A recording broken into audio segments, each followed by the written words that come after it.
Good morning, good afternoon, good evening, and welcome one and all to the Adventure Continues, a Star Trek discussion, episode number 19, where tonight we are going to watch and discuss with you the first episode of Deep Space Nine, Star Trek Deep Space Nine to be more specific. And with Deep Space Nine, it premiered on January 3rd of 1993, and that was in the middle of Star Trek The Next Generation's 6th season. And it picks up a few notes that were established in the prior series, and one of them being that of the Bajorans. Now, the Bajorans were introduced officially, and I say officially, with one of your first recurring characters, Ensign Rolaren, a disgraced Starfleet officer who had committed some not so friendly, not so Starfleet regulation approved deals. And she had the rank of commander, was demoted to the rank of ensign, and had to start all over again. And of course, the ship that she started on was the USS Enterprise NCC 1701 Delta. Of course, we come to learn a little bit about the history between Bajor and another alien race that was introduced in Star Trek The Next Generation around season 4, and that is the Cardassians. Now, the Cardassians, as far as this series are concerned, have occupied Bajor for some time. They have oppressed the people of the planet. They have taken all the planet's valuable resources and have enslaved the Bajoran people. Now, there were a group of freedom fighters, which you did learn a little bit about in Next Generation, that were called the Resistance, who fought against the Cardassians for Bajor's freedom. And of course, those notes are picked up here in Emissary, but with this particular episode of Deep Space Nine, it established a few things. It established the Bajoran prophets. The Bajoran religion was expanded upon and would be expanded upon more as the series went on for 7 seasons from 1993 to May of 1999. And it would also introduce Avery Brooks as then Commander Benjamin Sisko. And of course, I'm not going to spoil anything as far as his backstory, because you'll quickly learn what his backstory is in relation to a certain Captain Jean-Luc Picard here shortly. And again, I do not know where my special guests are. I have not heard from them, but even without special guests, the show must go on. So if you would like to watch the episode along with us, I have pinned the Cosme link into the top of the chat on both YouTube and Rumble. I'm going to go ahead and post another Cosme link in here just to make it easier on everybody. And we'll go ahead and get underway. And if I hear from one of my special guests, I will bring them on as quickly as possible. And there you go. There's the Cosme link. I'm just double checking a couple of things real quick, and we will get underway. So if you're not over in Cosme, please make sure you get over to Cosme now, and I will go ahead and press play on this episode of Deep Space Nine.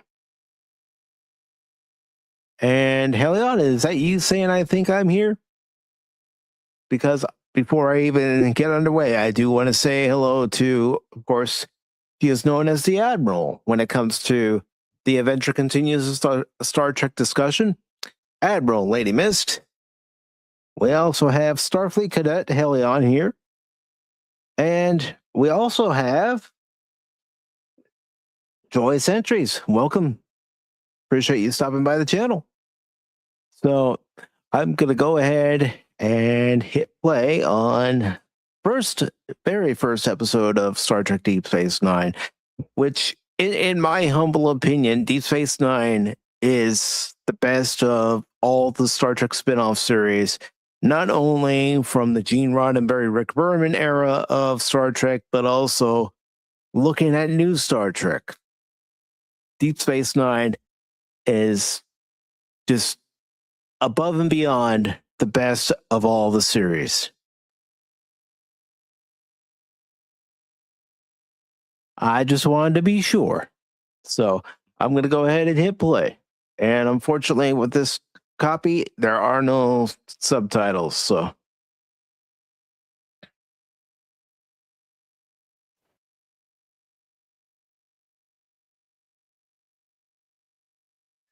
see by the scrolling text, it gives you a brief, little backstory was what's going on, so it can catch you up.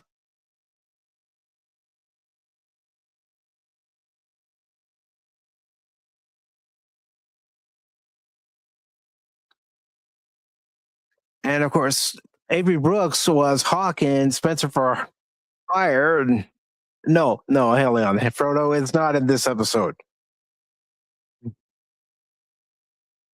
Actually, Elijah Wood never made an appearance on Star Trek. But here we're getting the battle of Wolf 359 when Captain Jean-Luc Picard was simulated by the Borg. And this takes place during the Next Generation two-part episode of Best of Both Worlds.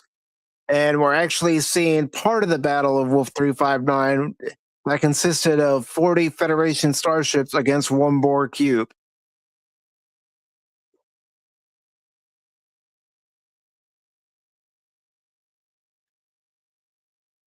And the actor playing the Vulcan captain is J.G. Hertzler, who would come back to Deep Space Nine to reprise a very popular role that he had starting in season 4 of Deep Space Nine, and that's of the Klingon General Martok.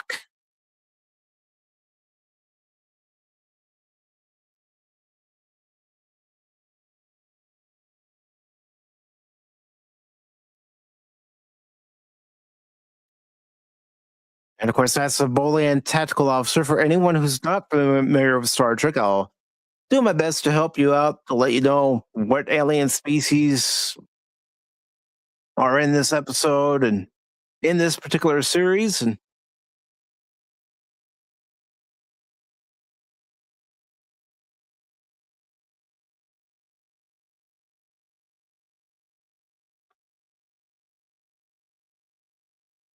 And of course, Dora's shaken up. Everybody on board the Saratoga's shaken up because they're in the middle of the battle. Now, one of the big arguments among fans like myself and a few others is why did Starfleet send 40 starships with families on board into a battle against the Borg instead of offloading them onto a planet or nearby Federation starbase, considering that the Borg at this time had all the knowledge of Captain Jean-Luc Picard when it came to the defenses of the Federation and each and every class starship that was being used at the time.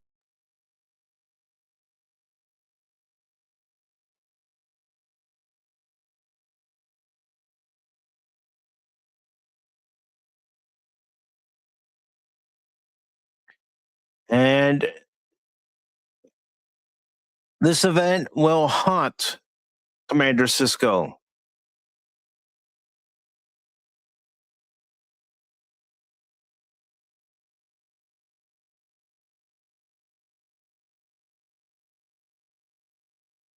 And that's Commander Sisko's son, Jake.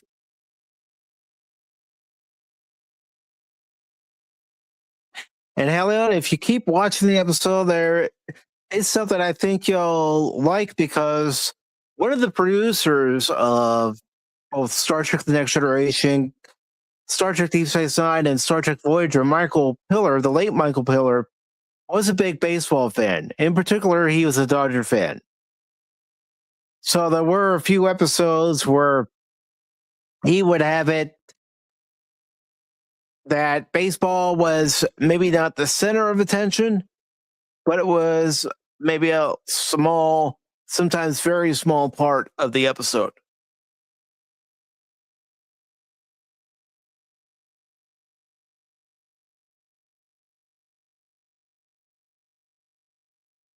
And of course, it's letting you know that we're now 3 years into what was then the present.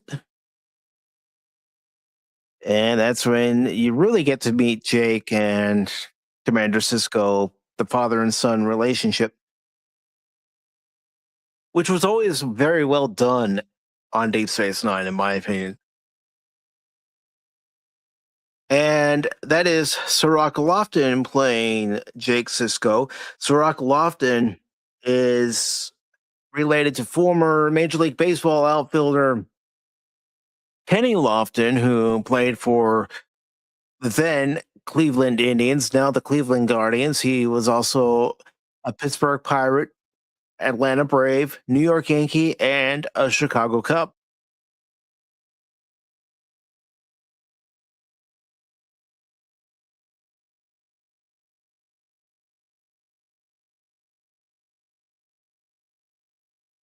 And they have just left the holodeck. And again, for anyone who is new to the Star Trek universe, the holodeck is an area that can recreate different events, different stories, and using lights and a few other magic tricks, if you want to call them magic tricks, recreate entire cities, landscapes, and events. And there you see it. The first shot of Deep Space Nine in this episode. Now, what I typically do for any episode, whether it's Star Trek, Next Generation, Deep Space Nine, Voyager, or Enterprise, is I let the intro play. Because I figure, why not? Why not let the intro play? And this opening theme is done by composer Dennis McCarthy, who composed several scores for several episodes of Next Generation, Deep Space Nine, Voyager, and Enterprise throughout his career. He also scored the music for the first Next Generation movie, Star Trek Generations.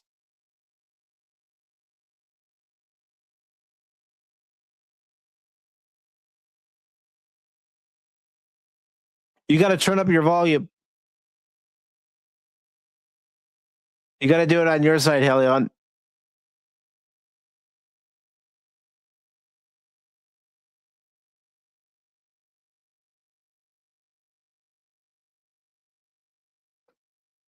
The way I have it done is have it going to Cosme, but I have my volume up, but you gotta go up to it where you see the speaker and then put your volume up on your side so you can actually hear it.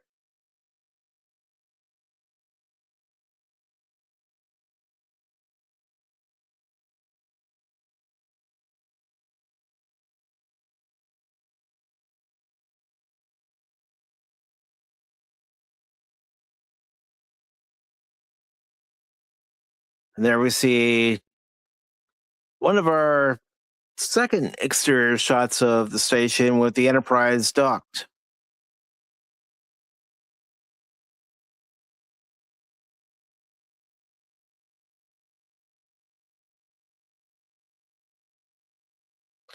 And it's actress Felicia Ambell, who's playing Jennifer Cisco, Marco Limo, who is going to be playing Gold Ducat.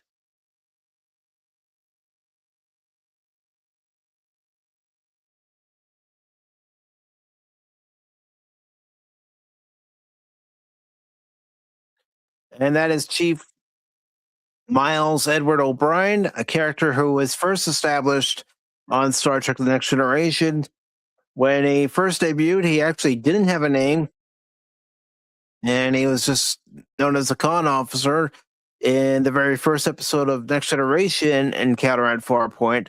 But later, because the producers liked actor Cole Meany so much, they asked him to come back. They gave his character a name, Chief Miles O'Brien, and he was primarily in the transporter room after Encounter at Farpoint.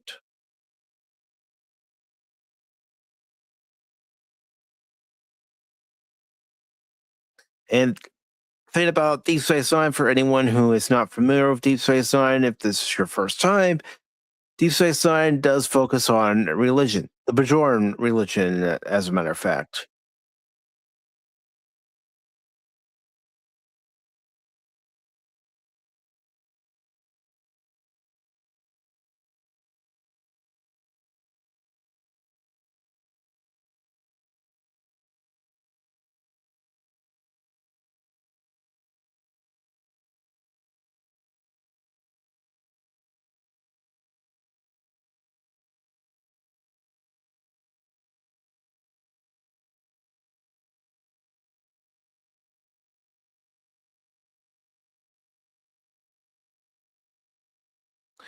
And some of you might also recognize Avery Brooks from being in the movie American History X.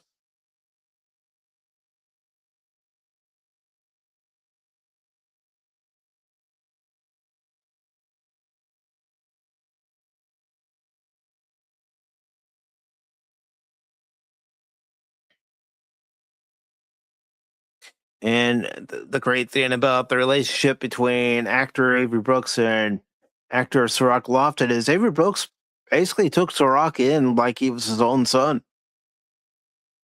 He would go to Lakers games with Avery and his son and just developed a really strong bond between the two.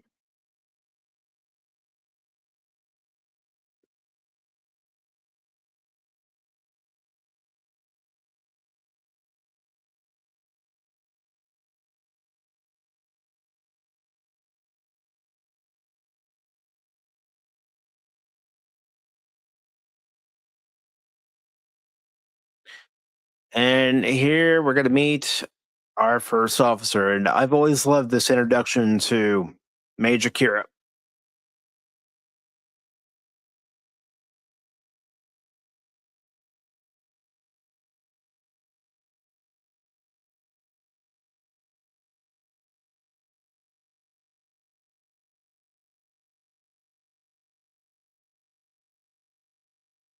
And the story arc with Kira as Deep Space Nine evolved became very interesting. You learned not just more about her as the series went on, but also her mother and her father.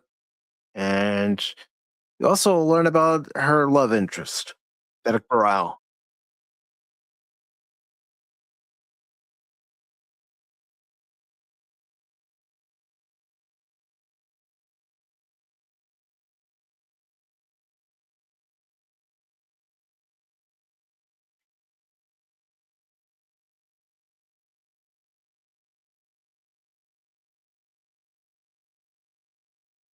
And of course, Major Kira is played by Nana Visitor, who before Deep Space Nine was in LA Law.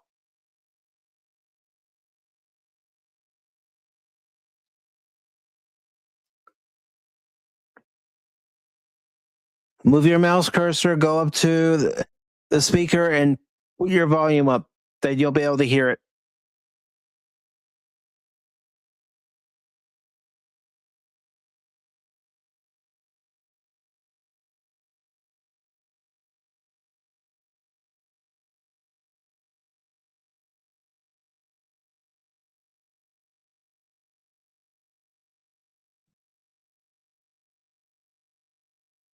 And that's Odo, played by Renee Bergenois, who before then had been in several movies as a supporting character and also in the TV show Benson.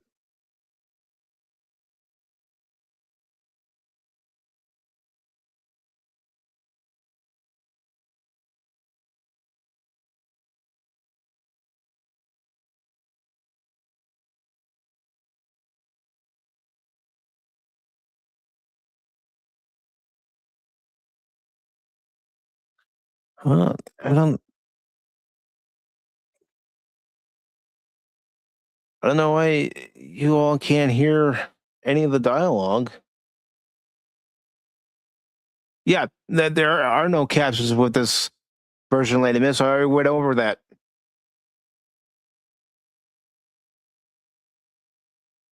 So let's just get back to that part.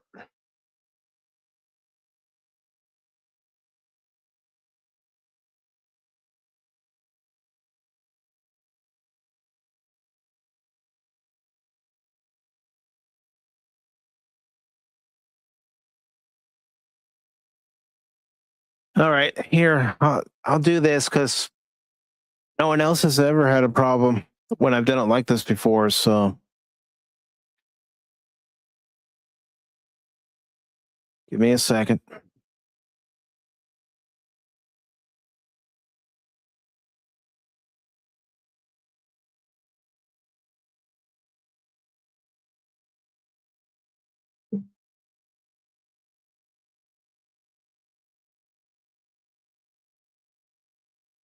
Hold on, hold on.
It could be Cosme.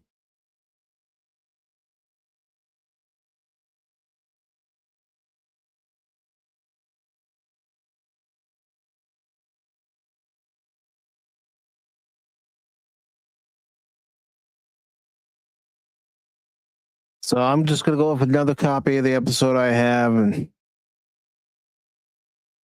we're just going to start it from the beginning.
Like I said, I'm using a different copy from the previous copy I had.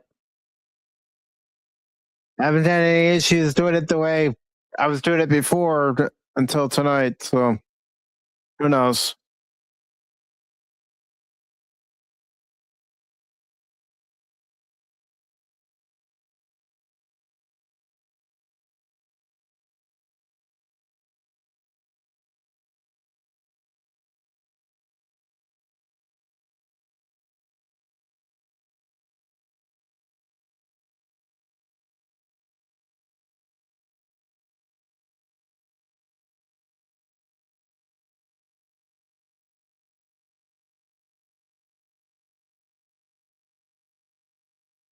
Let's try to make that a little bigger.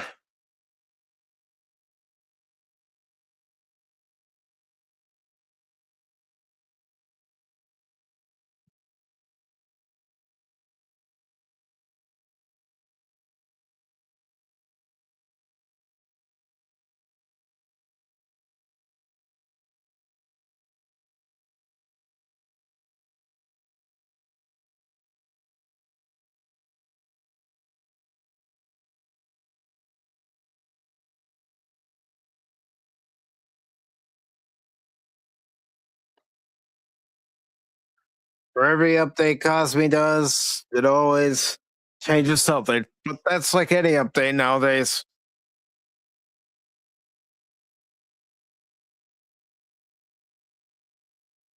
Uh, it's like anything. It's like I just said. It's like anything. Anything that gets an update, it's not always going to work perfectly.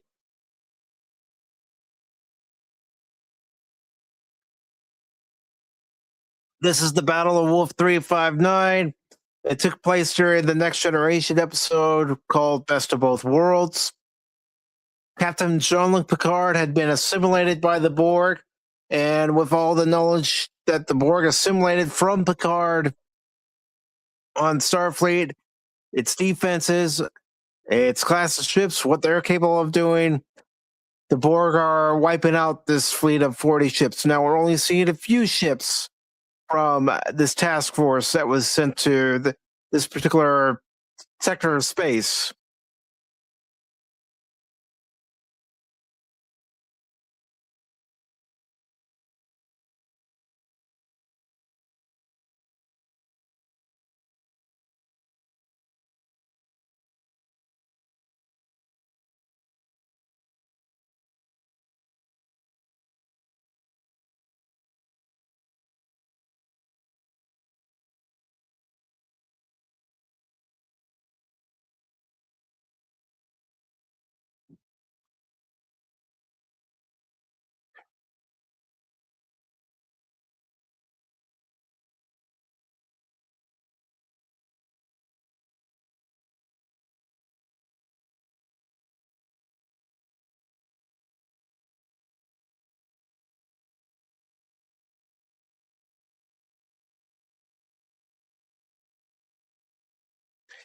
That is called a Boolean, Helion. That's one of the alien races that was introduced on Star Trek The Next Generation.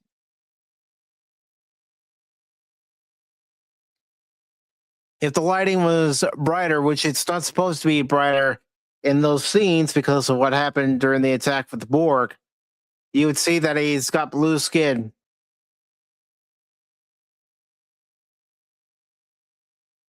That Bolian was the tactical officer on board the Saratoga.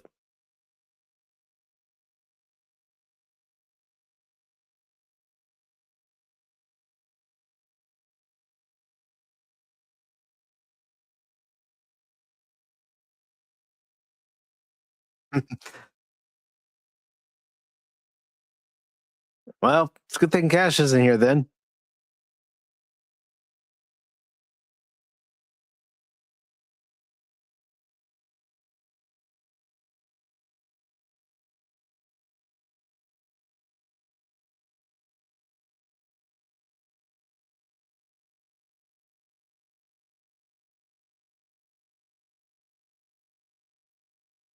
And they're in what is called the holodeck. It can basically using mirrors, photons, and energy can recreate any scene from any world and any point in history that you want to experience yourself with the data that it has.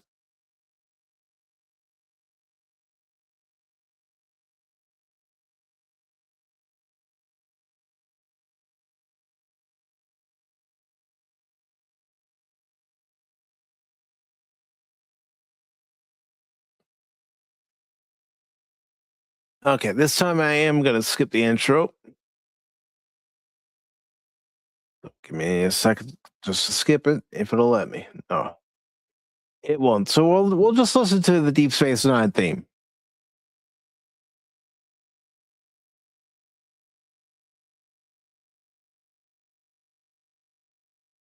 There is no rain of power, Helion. Starships in the Star Trek universe are either powered by a warp drive or an artificial wormhole or black hole, I should say.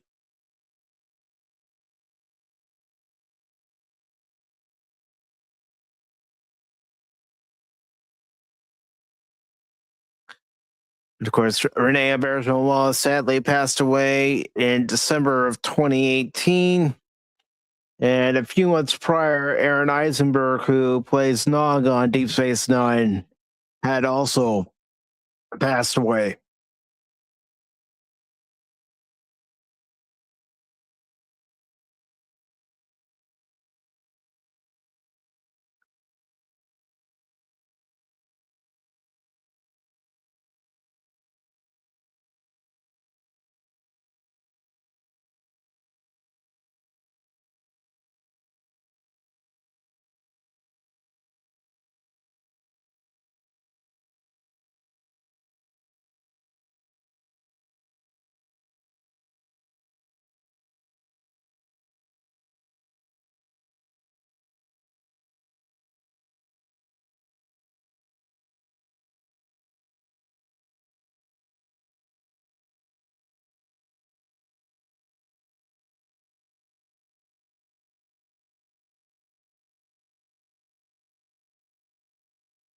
And when Deep Space Nine first premiered, there was some behind the scenes information that was released both in magazines, on Entertainment Tonight. There was a special that showed you how they filmed the models on Discovery and what processes they had to go through to get everything to come together seamlessly.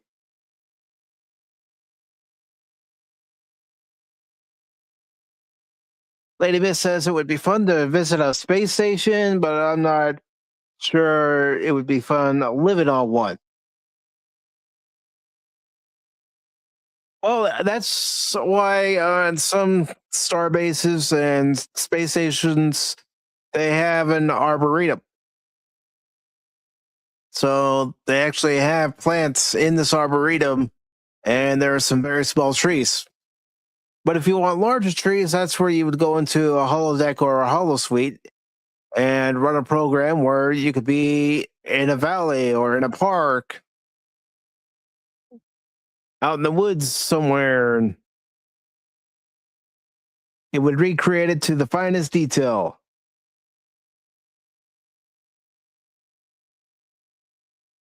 That's what I always have wanted ever since Deep Space Nine ended. Steve-O is, Cisco reuniting with Jake, his newborn son, and Cassidy.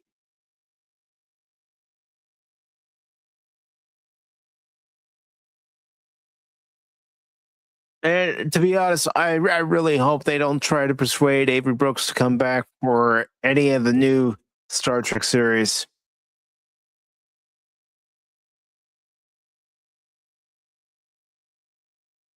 I just don't think they'd be able to write the character all that well.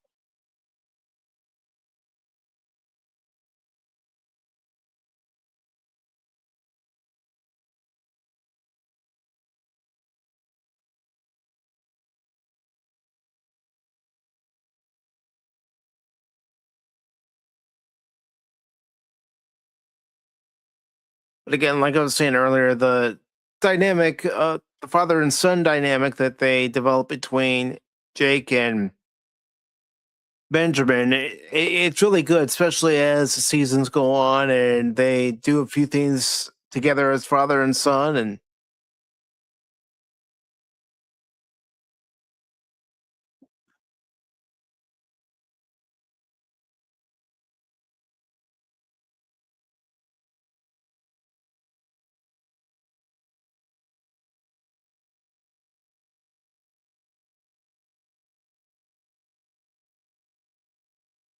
that would make for a good movie if they didn't mess up the characters or have the need to kill some off. Yeah, the problem that they have had when they brought back a character that was already pre-established, like for instance, Michelle Rowe as Ensign Rowe. They brought her back in season 3 of Picard, only to kill Ensign Rowe off.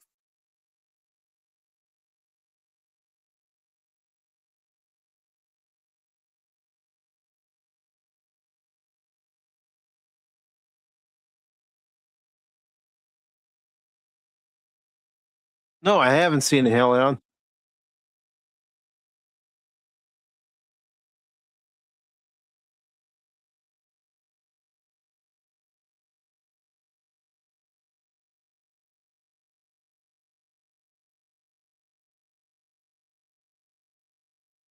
Mm-hmm. Well, the Cardassians like it warm. They're a reptilian species.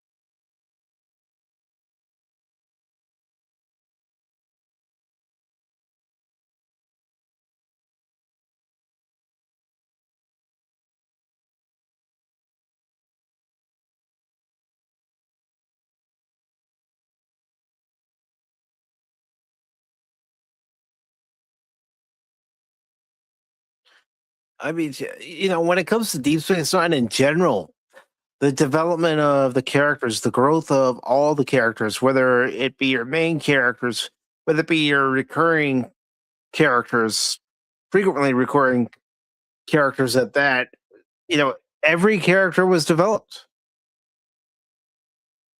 Give it a backstory, give him purpose. Even Nog.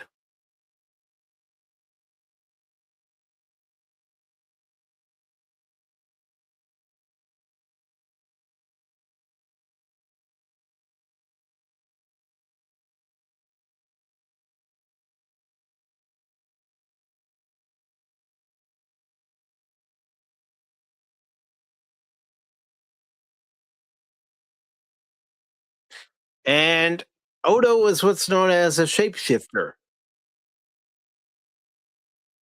also referred to as a changeling. He can change his form into any species he wants, any object he wants, and you wouldn't even know it.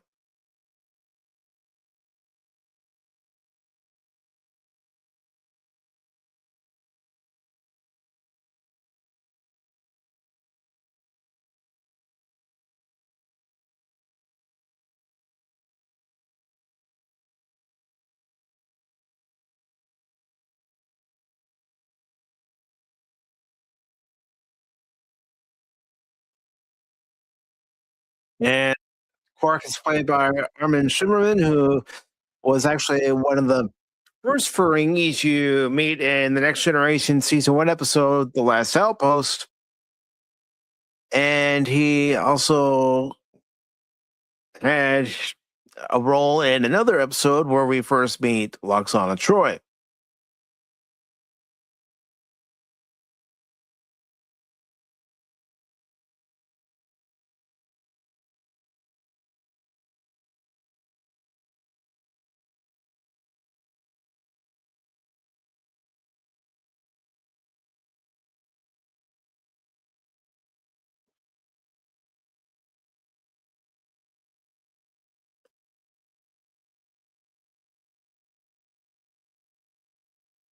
And of course, as you saw in the opening moments of the episode, there's already history established between Picard and Cisco,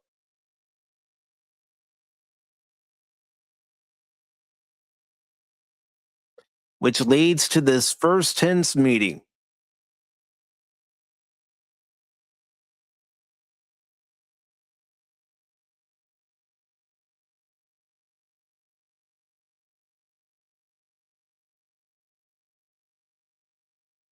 And Picard's like, oh no.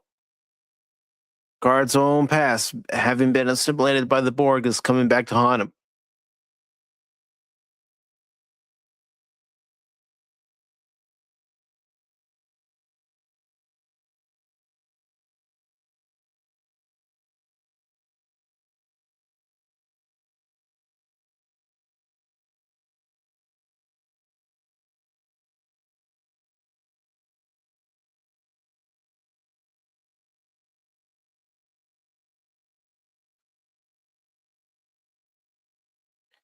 And again, just by this line of dialogue, we're getting some information, some that was already established in Next Generation, some that's more poignant to what happened for this series.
As far as Cisco's concerned, he's staring into the eyes of the man who killed his wife. Even though Picard had no control over his actions once he was assimilated by the Borg, Cisco doesn't see it that way. And it's easy to understand why.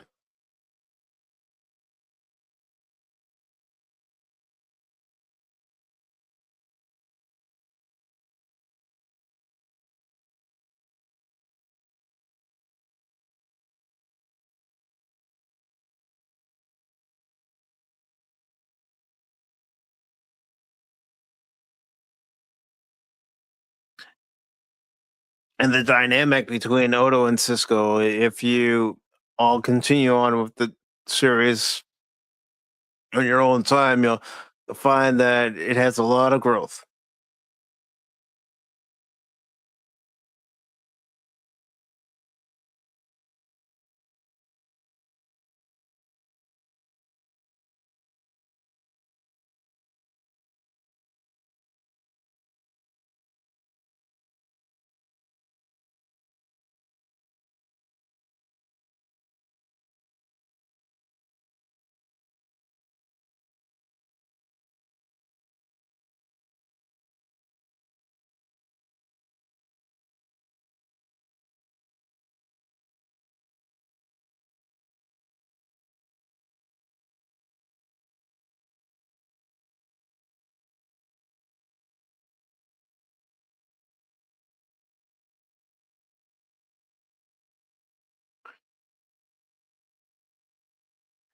As far as Quark's concerned, this isn't the right business opportunity.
And to prove Kira wrong, this goes like, I'm not afraid to get my hands dirty.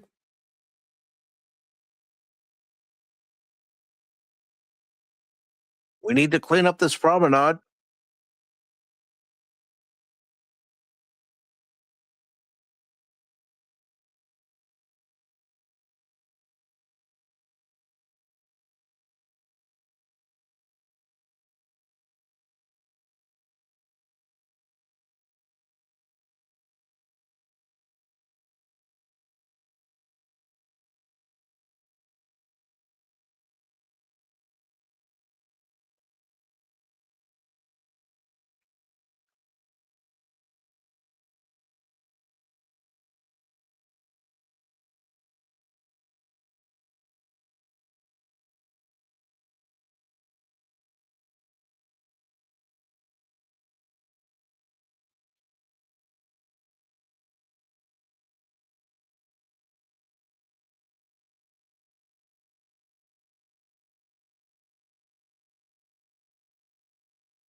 Until now.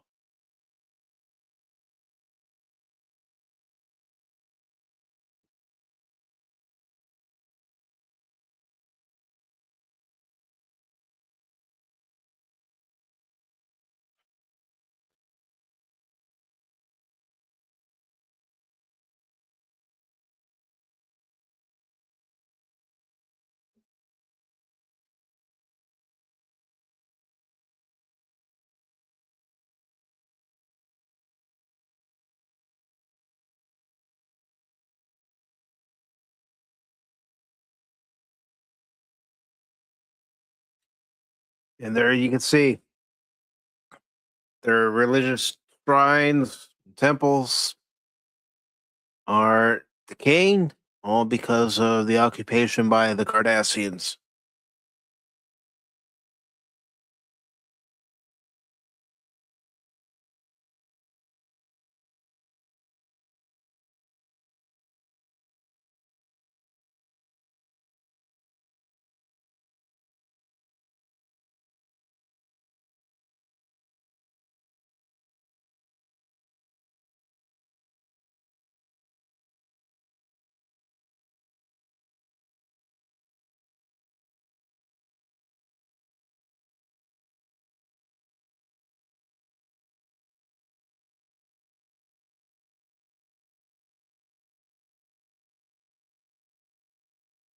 Because Cisco's not familiar with the Bajoran culture and its people, he just wants to get down to brass tacks.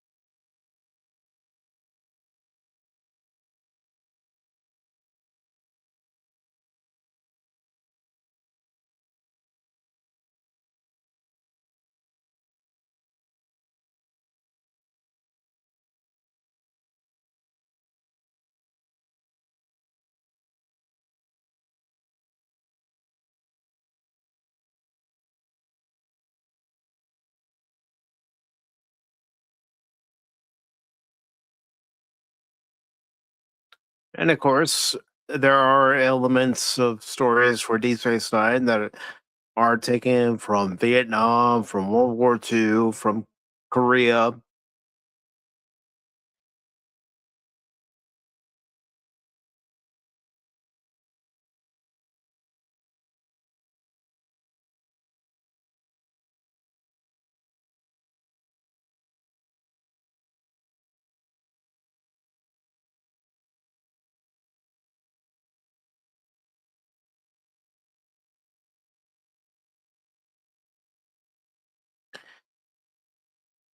And Cisco now finds himself suddenly on a beach somewhere.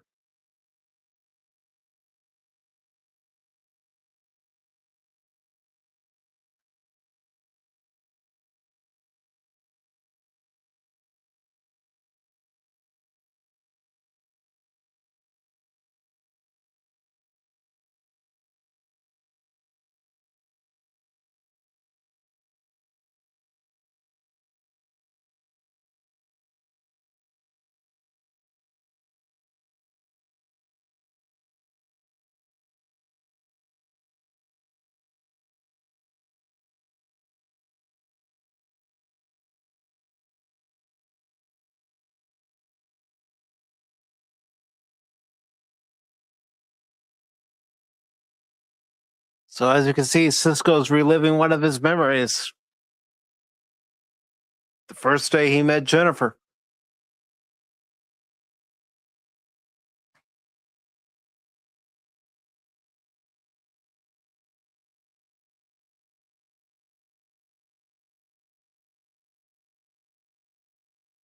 And if anybody would like to watch the episode along with us, the Cosme link is pinned to the top of the chat. But I'm going to go ahead and put it in the chat for anybody who would like to watch.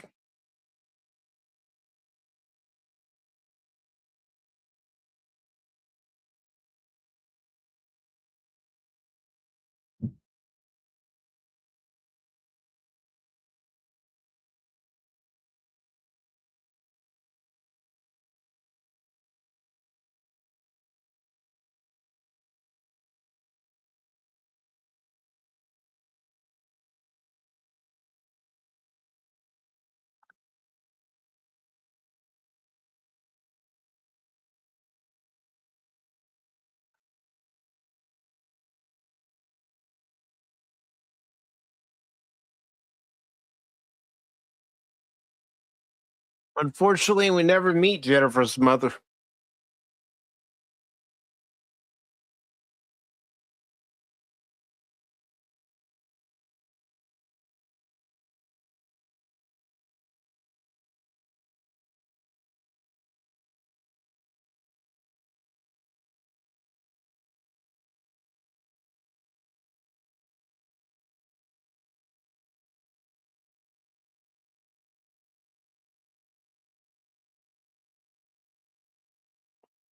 We do meet Cisco's father.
She already told you, Ben.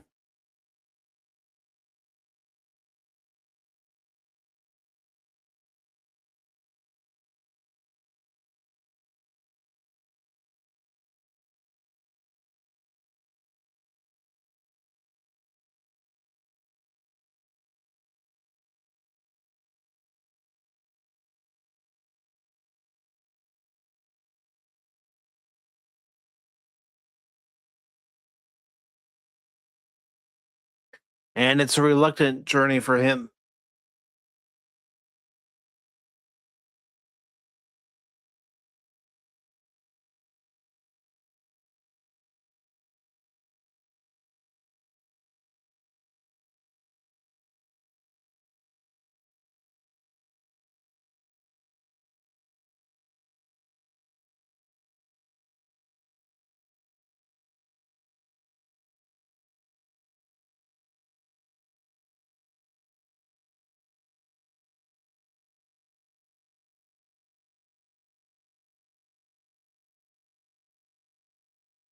So what's going on the promenade?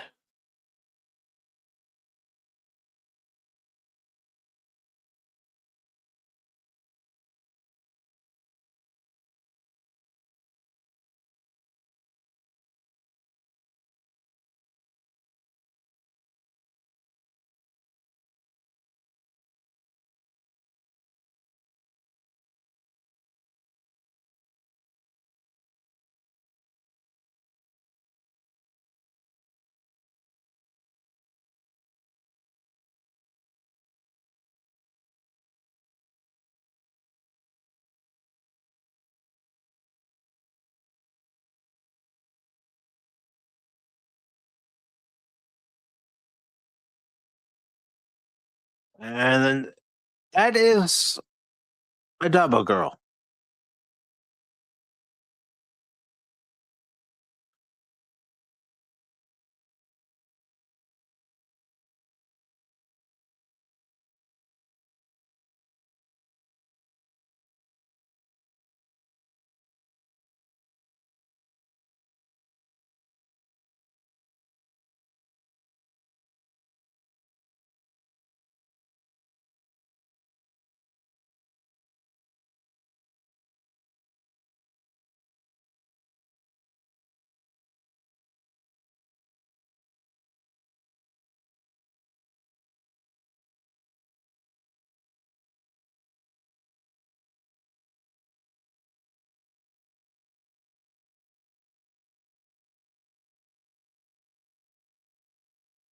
And the runabouts are basically an auxiliary craft, like shuttlecrafts that you typically see in Star Trek, but these are warp capable auxiliary craft that have their shields, phasers, which shuttlecraft in the time of the next generation do have phasers, but the runabouts also have one added bonus. They are equipped with their own photon torpedoes.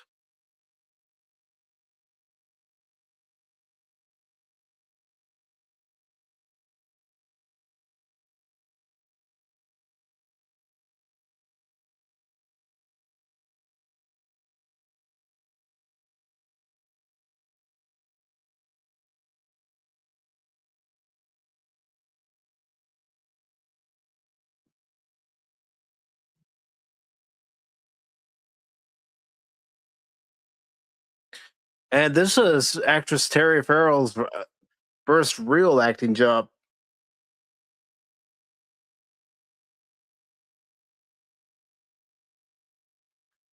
Other than the fact that he joined the prophets in the Celestial Temple, we don't know what happened to Cisco after what we leave behind, except for what's in a few of the Star Trek novels, but I'm not all caught up on those.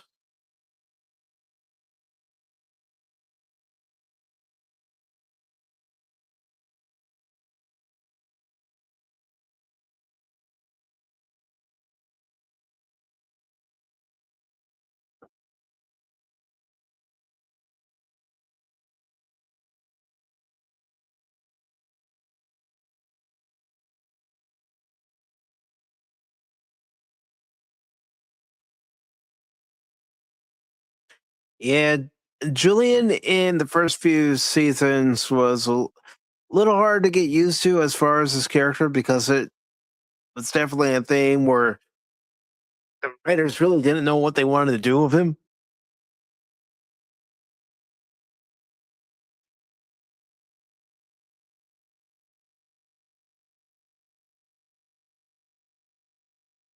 I mean, you could also say that Cisco Ahead is ending. He shows up here in Emissary, reluctant to take his post at Deep Space Nine, reluctant to be looked at as a spiritual figure by the Bajorans as the emissary to the prophets. But by the time we get to what we leave behind, he's accepted his fate as emissary, and he did what had to be done to save the Bajoran people from not only the Cardassians but also the Dominion.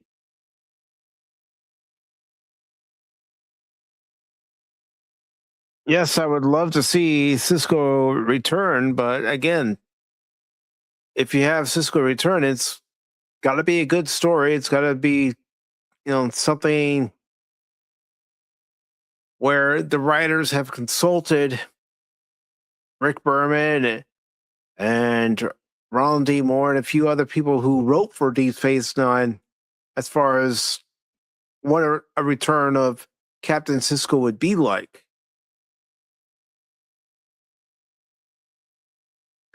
And Jadzia Dax, for those of you who may not know, is a species called the Trill, which we first meet in Next Generation. And what's going inside her right now is a symbiote.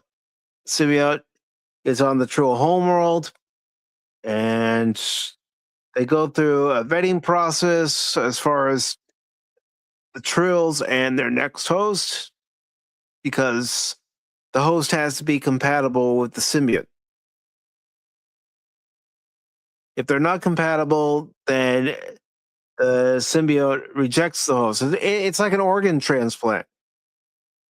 No, you have to have just the compatible organ for the transplant in order for it to be successful. Yes, of course, you have to take a medication after you have an organ transplant, but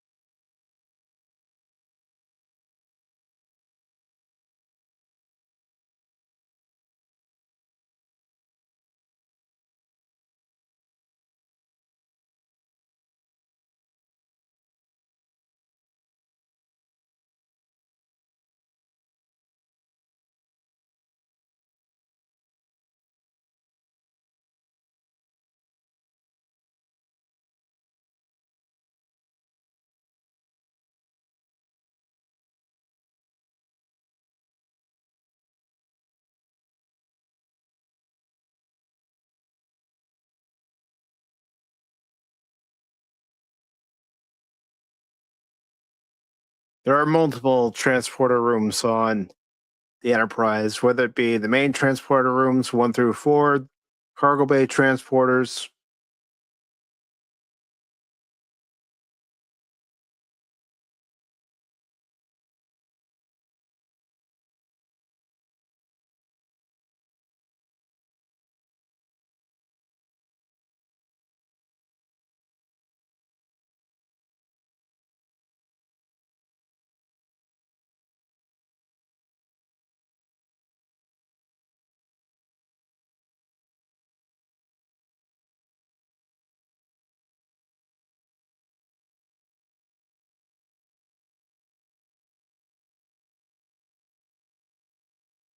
And there she goes. Now DS9 is on her own.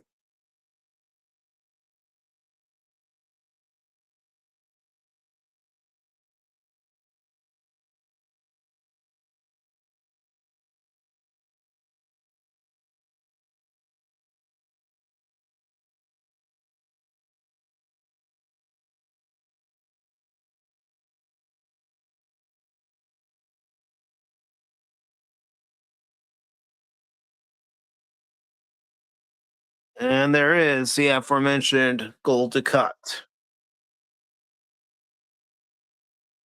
He's a slimy, swarmy politician.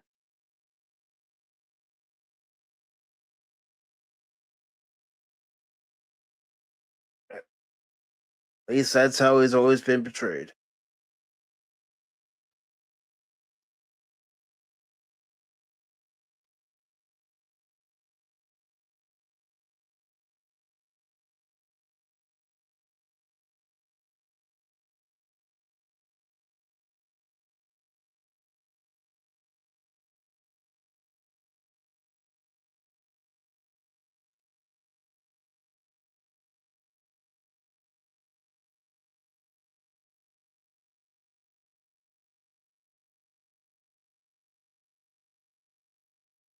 And of course, it's always interesting to see a first encounter with one of your main series villains and your series protagonist. And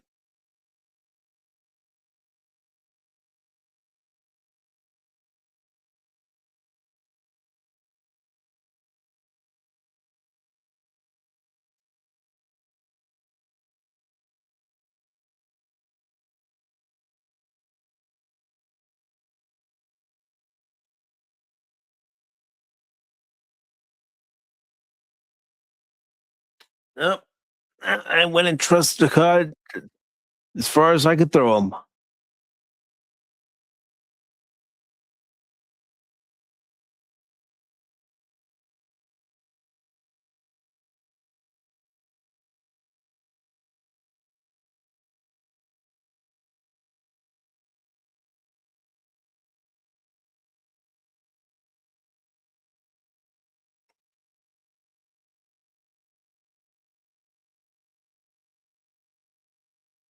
Of course, we don't meet him in this episode, but there's another Cardassian who we do meet who is actually developed very well as the series goes on, and that's Elam Garrick.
There goes Morn. Morn was actually the reverse of the name Norm, and it was a tribute to the character Norm from Cheers.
Well, the Bajorans knew there was something out there. They didn't know that it was a stable wormhole.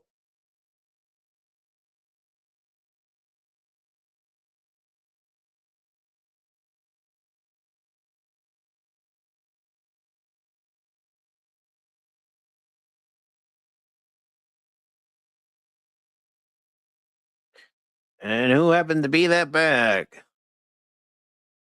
Why, it's our shape-shifting friend, Odo.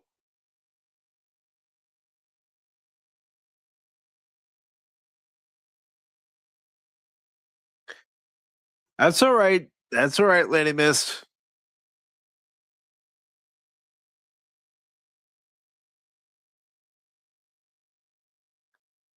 Was this a show that you watched when it originally aired, or was it one that you only watched when you're able to?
And of the three runabouts, the Rio Grande was the more prominent one used.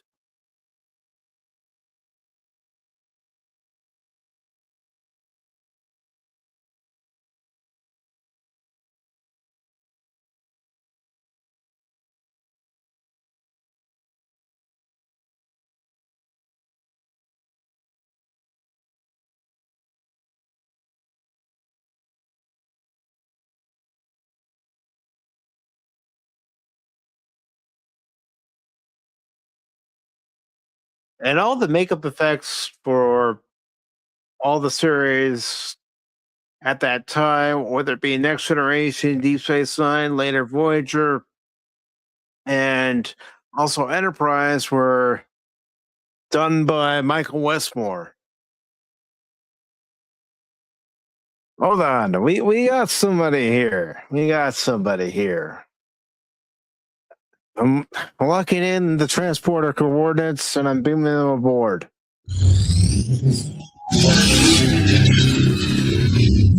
Oh, for freak's sakes, hold on. Something. Let's see. I might have to leave for a second. All right. Maybe not. Maybe not. All right. Do I have any Trek pictures? I do not. That's okay.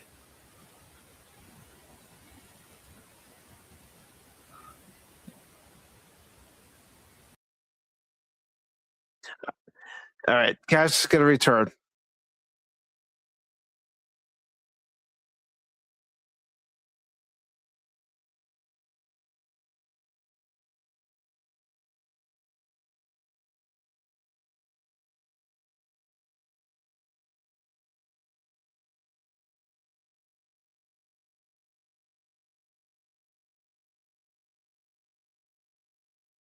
All right, let's beam him in again.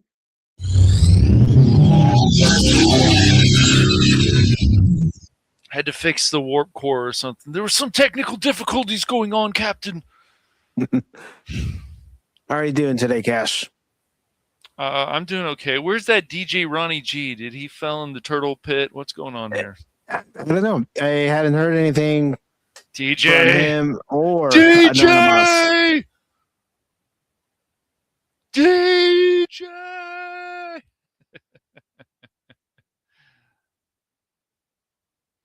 I even reminded DJ on Thursday when I saw him in the chat.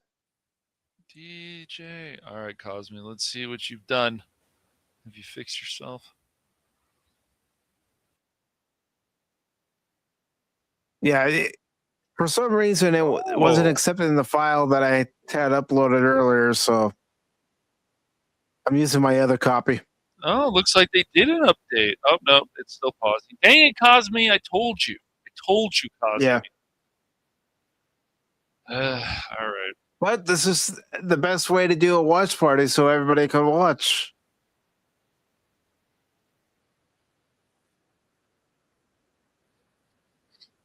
So, when was the last time you had seen this episode of Deep Space Nine, Cash? It's been a while. I had to go and do a little research myself before I came on here. I'm like, oh, right, Captain Picard. I the first part, and this is, of course, the second part, I'm pretty sure. So Yeah, it is. Yeah.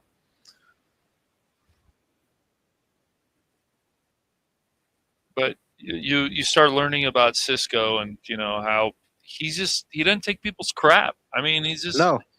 And, that's why I always laugh at things all the time. It's like, you guys didn't like... No. Cisco, we like characters that are awesome, and Cisco was a great captain, or is a great captain. Yeah, and he should have been captain from the start. Mm-hmm. But unfortunately, it took toward the end of season 3 to finally promote him to captain. Yeah, that's right. Jeez. No. I'll have to watch some more Deep Space Nine. It's funny, some of this stuff. When I originally watched this, I went, I'm just not feeling this for some reason. Then going back all these years later, I'm like, there's actually a lot of things I like about this show. Yeah, and that was another thing about Deep Space Nine when it first premiered. It got a mixed reception. Some people liked it, other people didn't like it. Mm-hmm. I wanted to keep giving it a chance because I saw potential in it. The main thing I didn't like about it was the fact that they were using runabouts instead of a starship. Right. Yeah, no, I think these little details are always important. So, and for me, Deep Space Nine, when it started out and as it's going along, went from being a good Star Trek spinoff to the best and greatest of the Star Trek spinoffs by the time it was all said and done. Yeah, well, there's a lot of characters to like in this.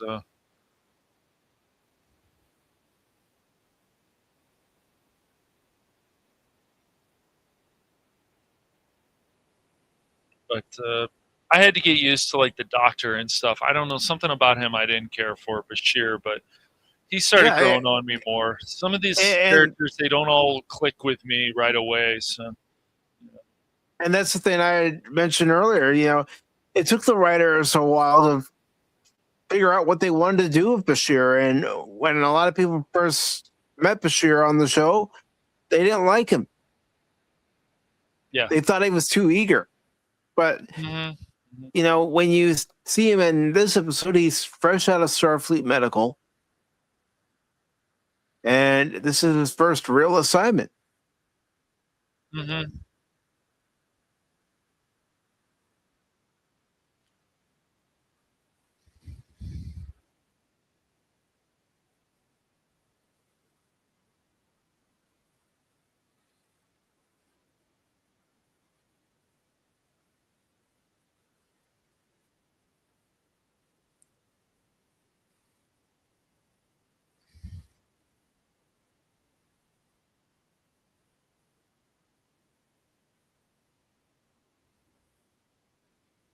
But Kira is a great character. And, yeah, she is. The more you see of her, and just I mean, she has a strong presence in this episode, and it just gets better as the show goes on.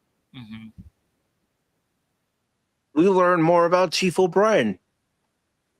No. We learn more about Odo. We do learn more about Bashir and Dax. Mm-hmm. Yep. Yes, definitely.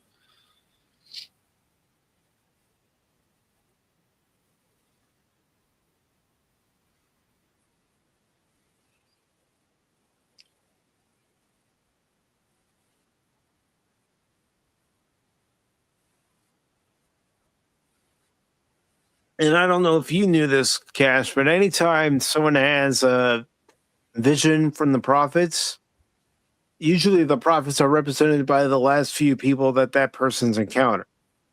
Makes sense.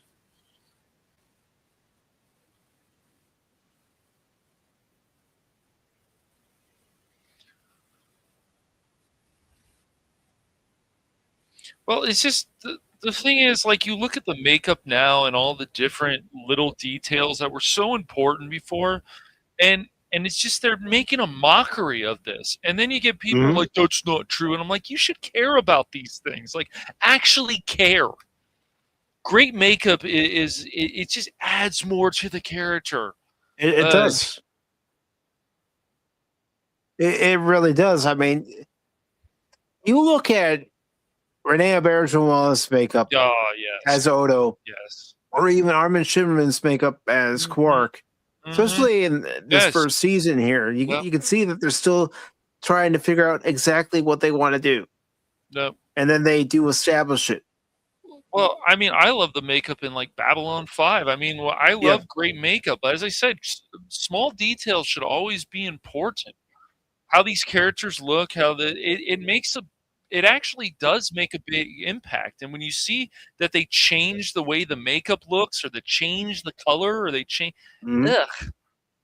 And other people are like, it doesn't matter. Well, it should matter. It Well, should always it should matter. matter. I mean, in one respect, changing the way that makeup looks, for example, they had to change the way that makeup was for Michael Dorn as Worf because it was damaging his skin.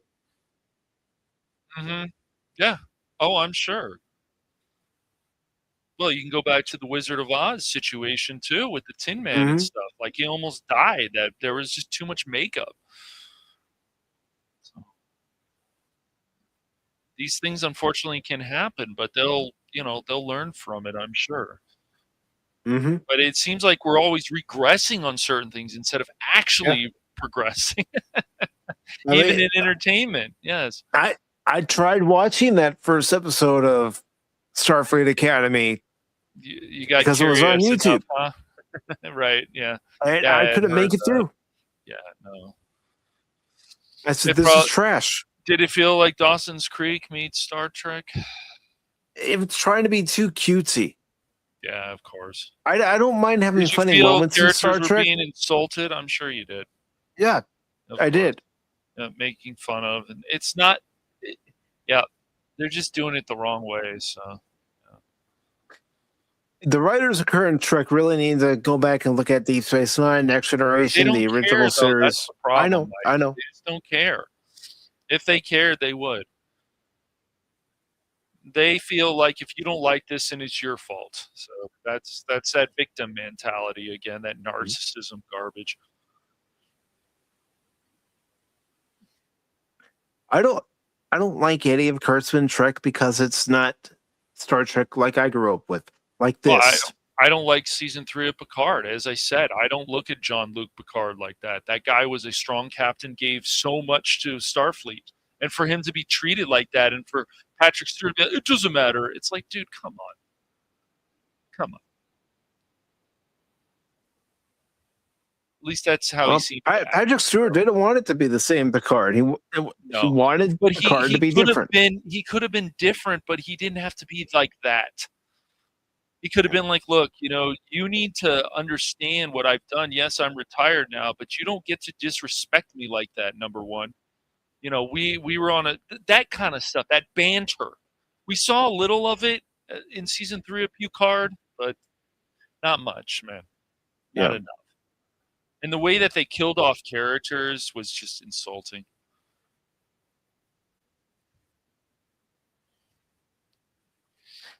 I mean, the sad part, and I know we've mentioned it several times, other people have mentioned it several times, is that current Star Trek will preach at you and tell you that you're wrong. Yes. Star Trek like this said, okay, we're We want you to presenting think. this Yes, we're going to scenario. present Now this. think. That's right. That's right.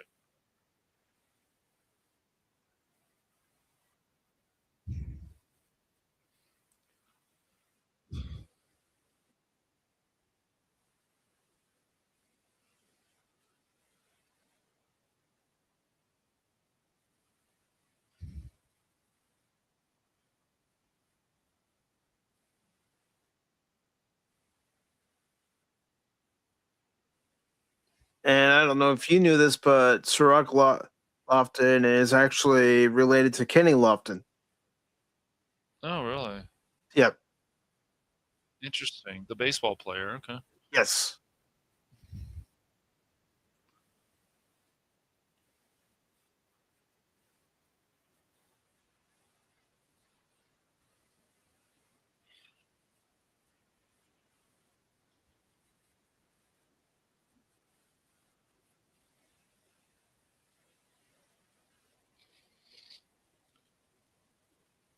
Yeah, Cosme's running pretty well. I just wish I wouldn't pause here and there, but it's okay.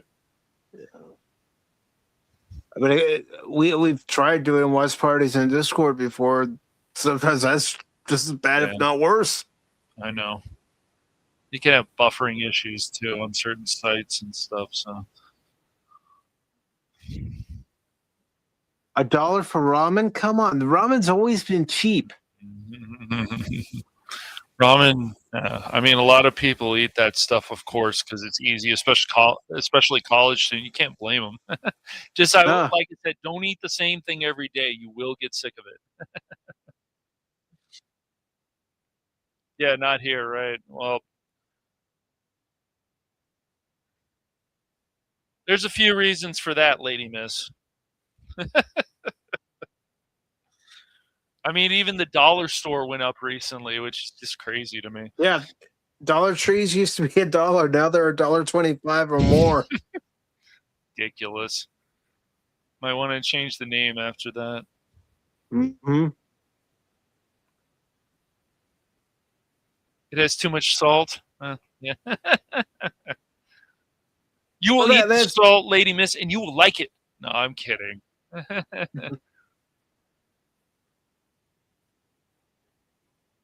I only like a certain amount of salt on things. Yeah. No, too much salt is probably bad for you, but they tell you a lot of stuff is bad for you. A certain person told me the other day if I'm a vegan because I live in California. Uh-huh. Right. Spreading his Delawarean fake news again, I see. No, it was somebody else, but it made me laugh. Uh-huh. It did actually make me laugh. I'm like, no. Vegan. I'll admit though, I do like salt on my French fries. Yeah, nothing wrong with that. Nothing wrong with that. I'll be honest, I like salt on my potatoes in general. Other people are like, you shouldn't put salt on rice. It tastes good. I'm just saying these things can taste good. I put sea salt on my rice. My brother hates tuna fish and egg salad. I like them a lot, but you know, like I said, it's personal taste. And Lady Miss is saying where she lives, she has cattle ranches and farmers. Well, yeah, you're out in the boonies area of California, which is not bad. I'm sure it's quiet.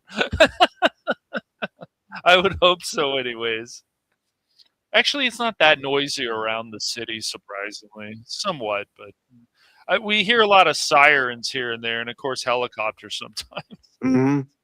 Yeah, that's how it was in the area of California I grew up in.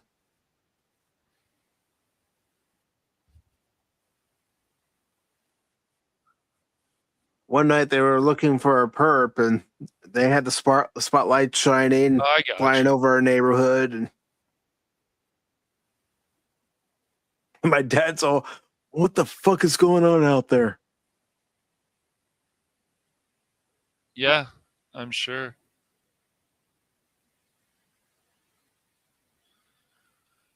Yeah. Yeah, Helion saying, I'm not a fan of them anymore. I like French onion flavor, and I can't find anymore. Yeah. The thing that sucks too is some things that you get used to, it doesn't matter what, it's gone.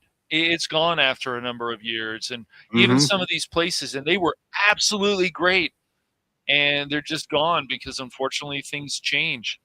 So yeah, went to Lowe's the other day to look at a few things for the house, and there's a Publix right next door. So after I looked at a few things. My sister looked at a few things on Lowe's. We went over to Publix, and she likes this raspberry yogurt that they had sold, but Hmm. unfortunately, they don't sell it anymore. Yeah, I'm sure. It's a very unfortunate. And if things actually get recalled, then okay. But Angel hair pasta is one of my favorite pastas.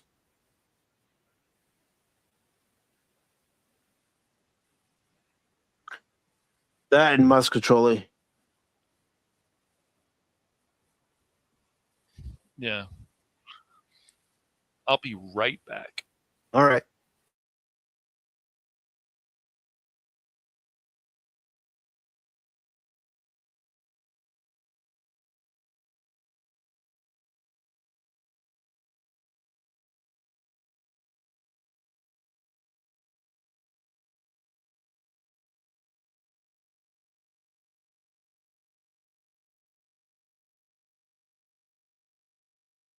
No worries, Lady Miss.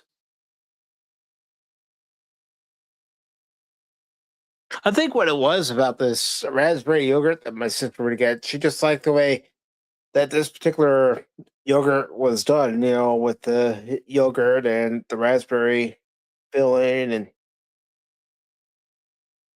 but yeah, whenever we do see fresh fruit and vegetables on sale for a good price, my sister and I will pick them up.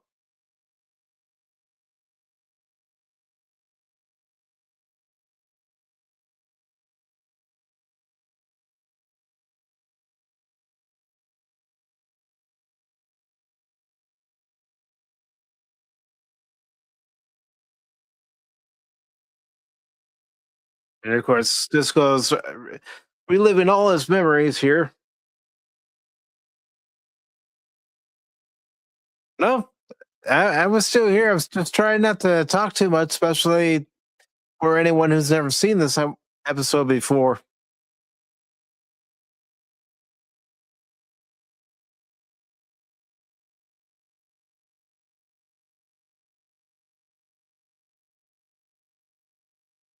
I mean, that's the way to do it, Lady Miss. We used to have a neighbor that lived across the street from us who had their own vegetable garden, and anything that he and his wife weren't going to use, he would just give it out to people in the neighborhood.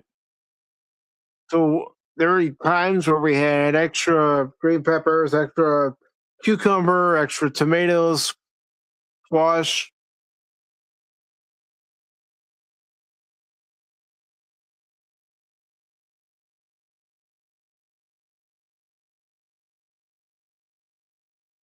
and there's nothing like fresh vegetables.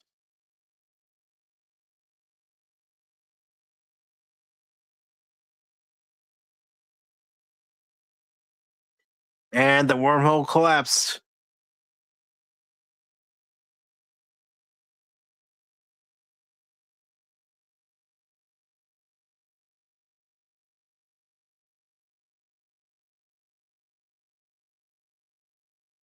Yeah, and that's the best way to do it.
Lady Miss says once you've eaten fresh from the garden, it's hard to go back to store bought. Yeah, it really is.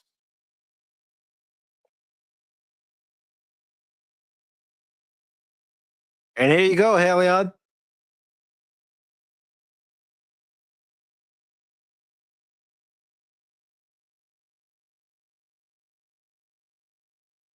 I know a friend of mine always joked with me. He said, "Oh, you only like Deep Space Nine because Cisco liked baseball." I said, "Nope, that's not the reason. I like Cisco for being a no nonsense character and the fact that Deep Space Nine had a good story arc and good character development. Baseball just happened to be an added bonus."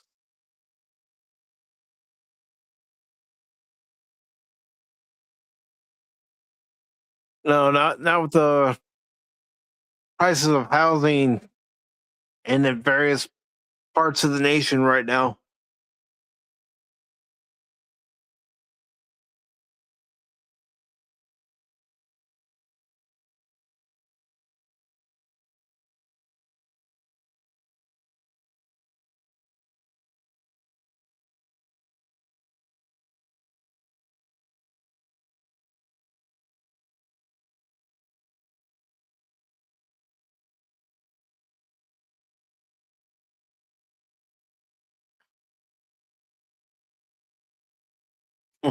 No baseball fan has any knowledge of what's going to come from one season to the next, from one game to the next. All right, I am back. All right, welcome back. Thanks.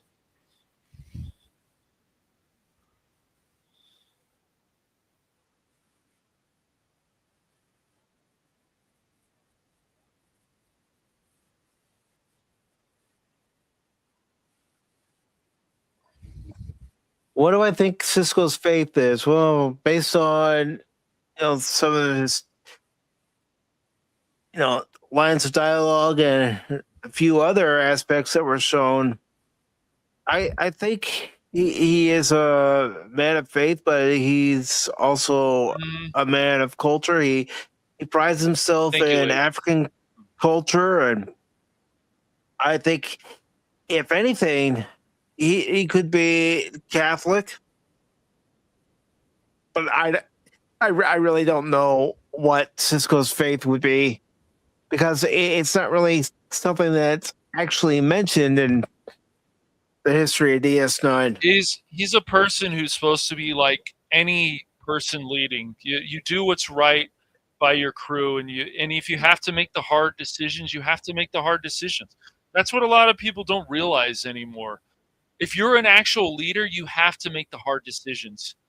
Doesn't matter if it's a friend, it doesn't matter what it is. And Cisco's a guy who makes the hard decisions if he has to. And that's what. And throughout the series, Cisco has to make a tough decision. Yes. I mean, when Brandon and I were talking about, and this is Brandon, the anime guy, when we talked about In the Pale Moonlight, the tough decision of, bringing in the Romulans to the war. And the one thing that Cisco says at the end of the episode, that if he had to do it all over again, he would. Right. He knows the risk, and he was willing to take that risk.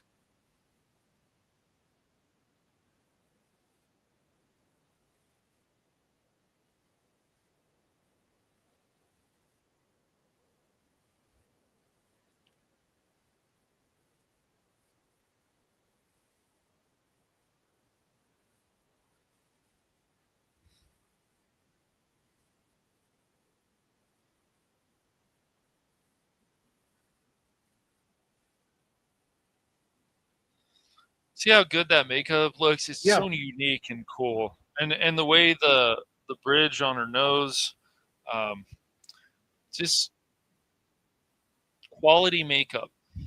Yeah, because it looks like it belongs on their forehead and part of their face, just like the ridges on Kira's nose look like they belong there.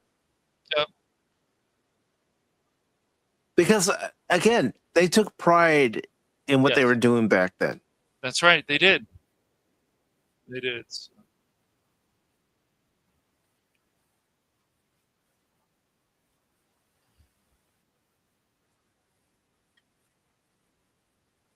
Because when it comes to makeup, you're not supposed to be able to tell that, a part of the makeup prosthetic makeup isn't supposed to be there. Right.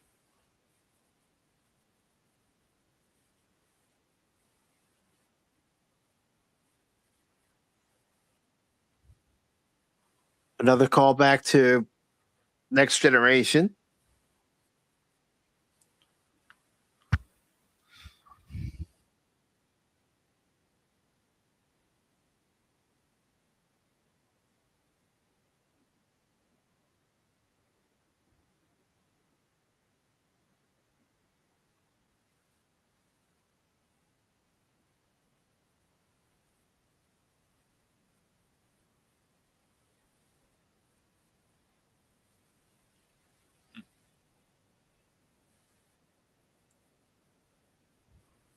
They can't, Ben.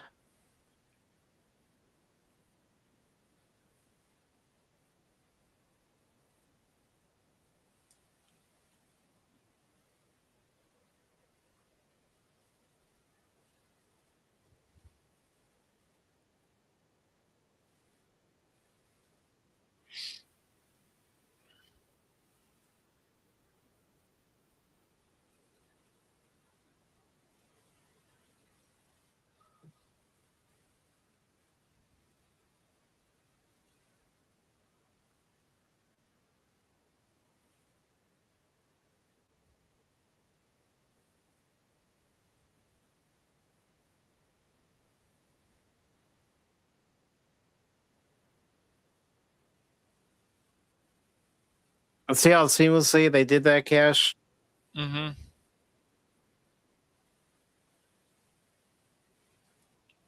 Well, it's just like the real emotions and stuff. The thing is that Mm-hmm.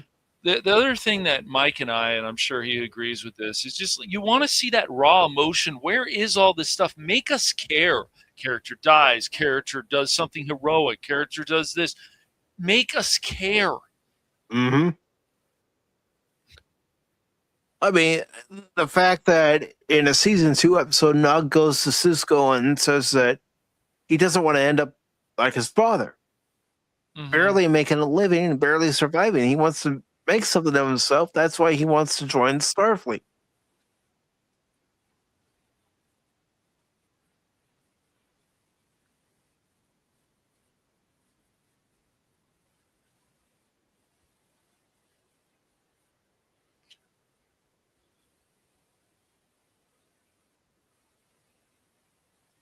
Yeah, well, it makes sense because that's where his wife died, and he can't.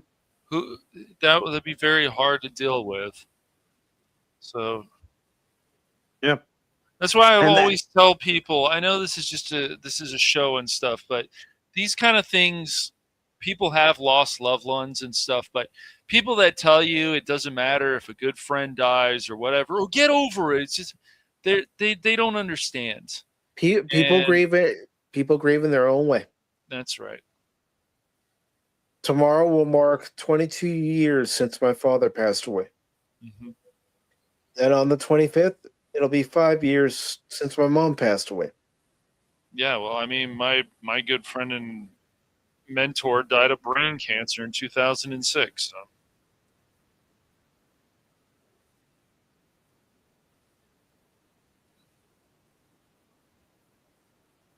But I'm just pointing out that it shows, especially things like that, you can feel like Cisco's emotion in that. You don't feel it's fake. Nowadays, it's like they do stuff. It's like, oh, wasn't that edgy? And it's like they don't let you breathe. Well, they don't let you breathe, but nowadays it shows it's always about my feelings and my Yes, emotions. that's right. Where here, you understand why Cisco is in the place he's in. He Yes, still hasn't gotten over the loss of his wife. exactly.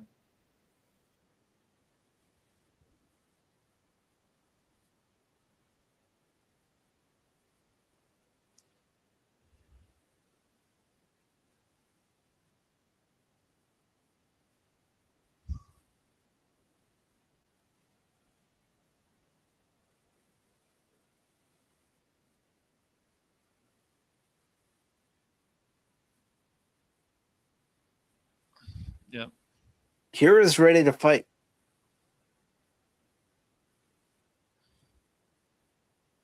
Yeah, I mean, what they did to her people is just awful. Mm-hmm.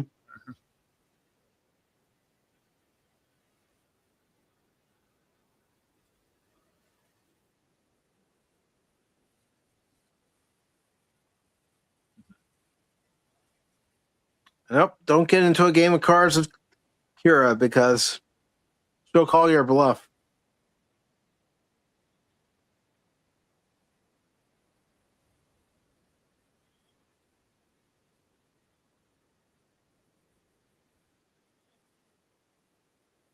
If you're referring to the captain's log as in getting some information as far as moving the episode, yeah, I've always appreciated the fact that there's a captain's log in the series. If you're referring to what I think you might referring to, no comment.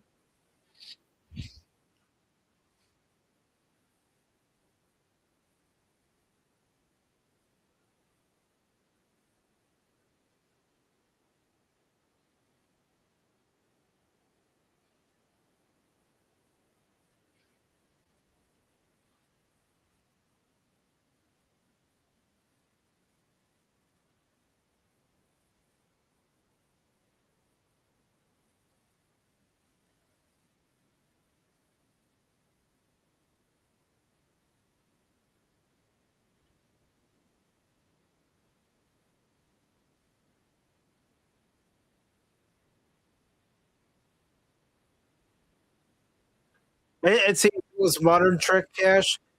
All the characters would be running around frantic and screaming and going. Of course, dude. Because everything has to be in your face all the time and edgy and all kinds of stupid crap.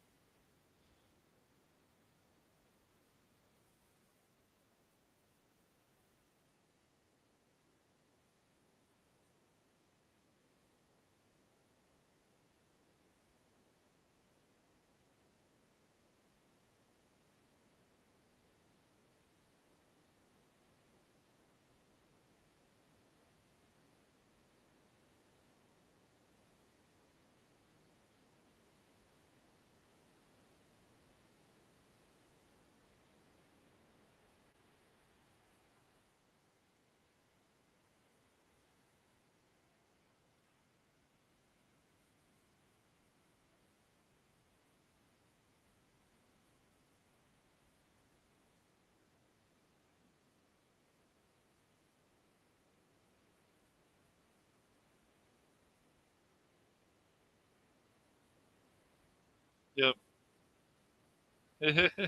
And O'Brien doesn't like Cardassians. No, they're tough to like. But there is an episode where he says, I don't hate you, Cardassian. I hate what's become of me because of you. Mm-hmm. And that's because he was part of the Federation Cardassian War. Right.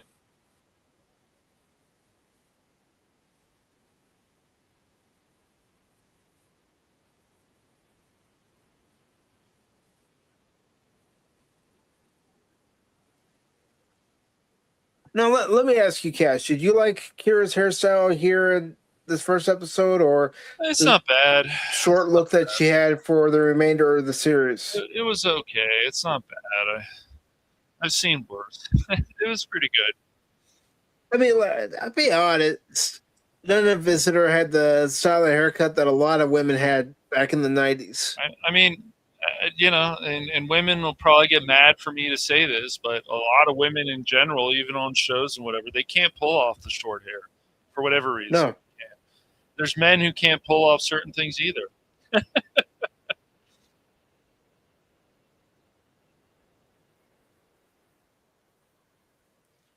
But yeah, no, I don't think your hair looks too bad.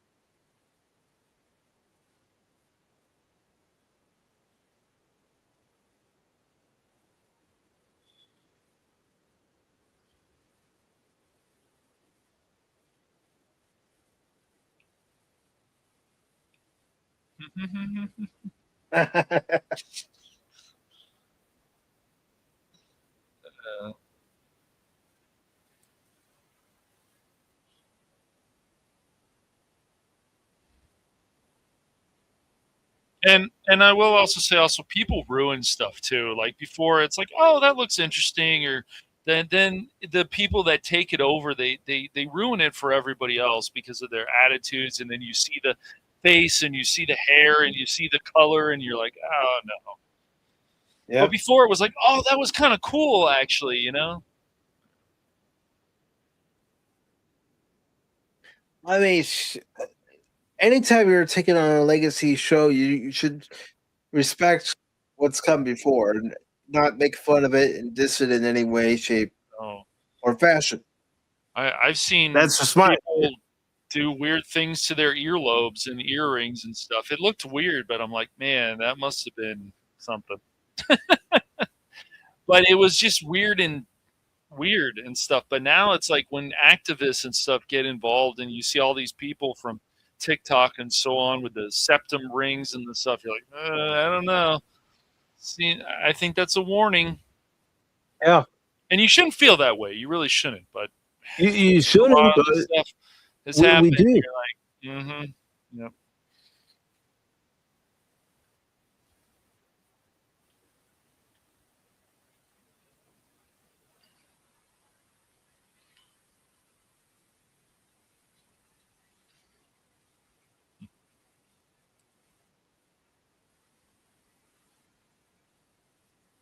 And that's how you resolve their past conflict is mutual respect.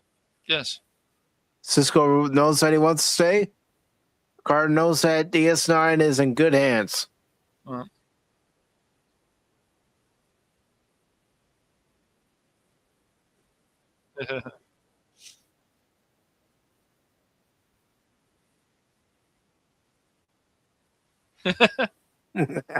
That's Quark. That's a Ferengi for you. And that's Major Kira.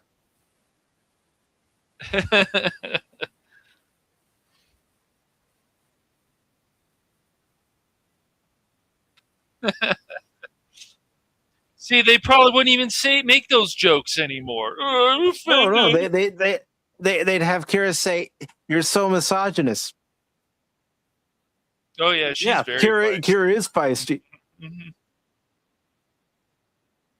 It's why in this episode I always love that first interaction between her and Cisco. It establishes, where both characters are at.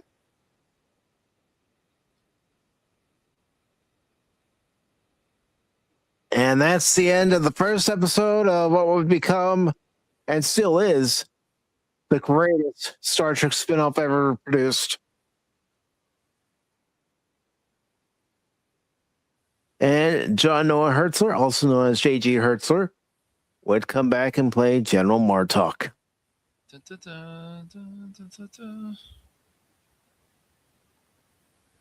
Yes, it's over. Elian.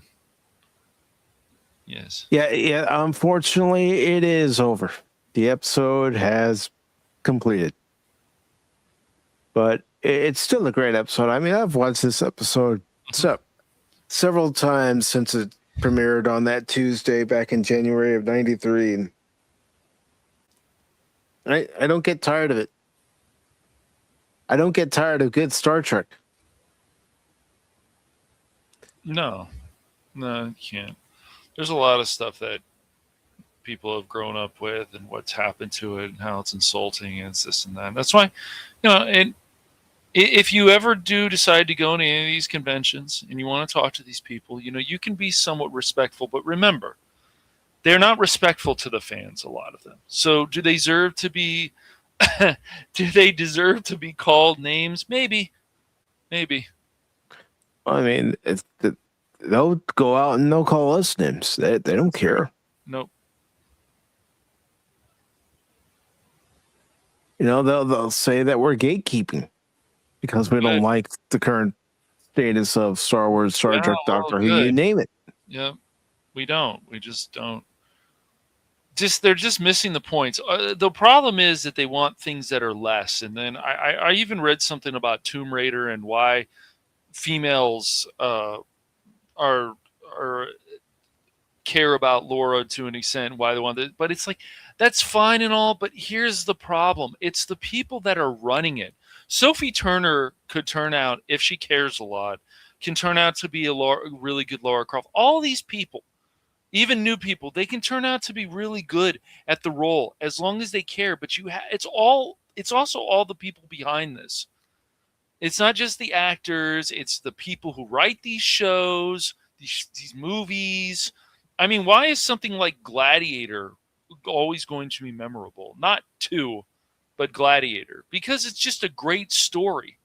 Even though it didn't need a sequel. No, it didn't.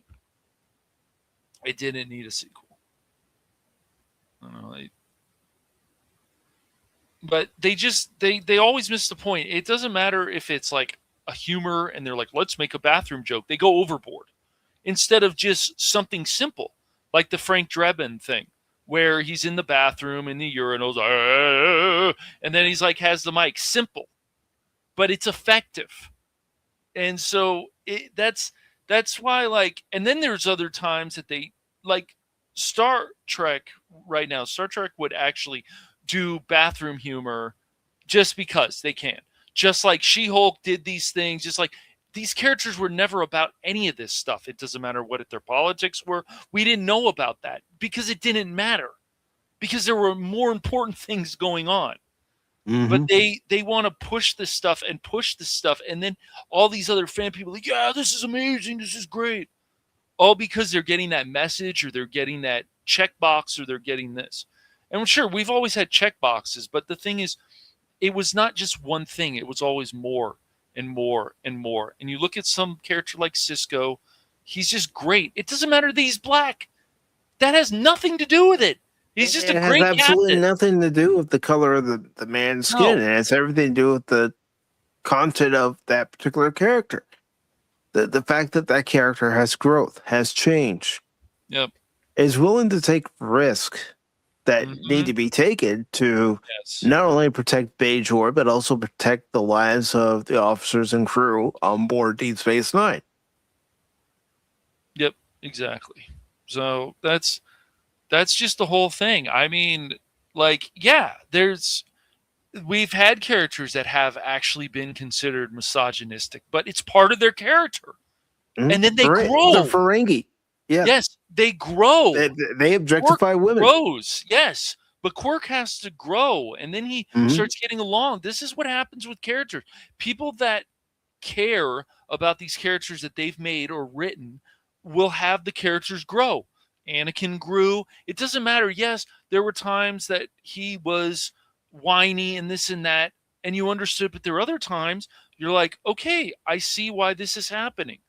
And so characters have to grow. So for you're watching Trek, I was watching some old Trek, like the original series, and it's amazing how good, even after all these years, how amazing that writing is, because they want you to think. These shows always made you think. Star Wars makes you think. Trek makes you think. Doctor Who made you think. So, that is true, but real quick, Mr. Cash, yes. I do need to address our science officer, Lieutenant Commander DJ Ronnie G. Ronnie G, you're late for your duty shift, mister. You were supposed to be here earlier, man. You were supposed to be here at 1800 hours. I was covering your shift. It is now 2000 hours. Come on, bro. Where have you been? And why didn't you report it to the XO? Dang it, DJ. I told you not to. I told you to stop doing experiments on your turtles. If this behavior continues, Mr. DJ Ronnie G, there will be a reprimand on your record. Yeah, he was AWOL. I agree, Lady Miss. Dang it, DJ. I told you. Yes, he was AWOL. That's not like Lieutenant Commander DJ Ronnie G. He's very punctual.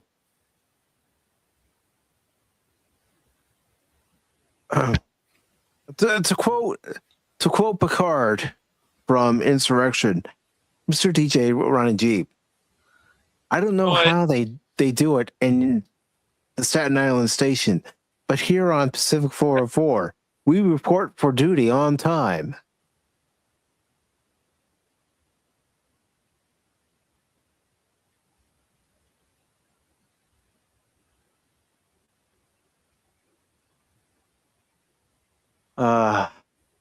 Mr. DJ Ronnie G.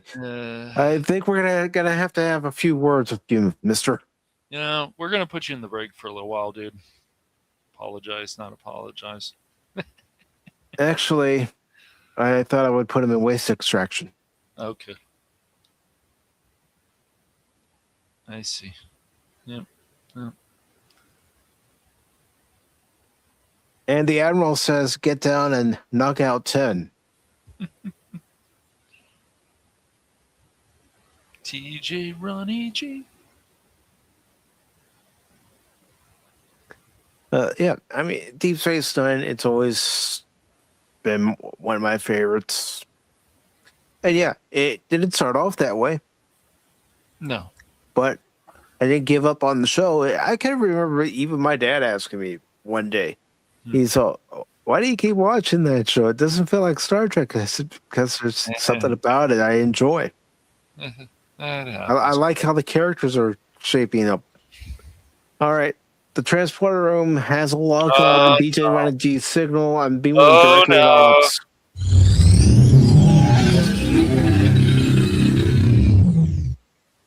You have some explaining to do, mister. Yes, sir. I had to fill in for you, DJ Ronnie G. Come on, man. Where exactly were you, and why didn't you report to duty on time? You said you were taking a nap, but Mr. DJ Ronnie G, I really would like to hear a reasonable answer, and not just you took a nap.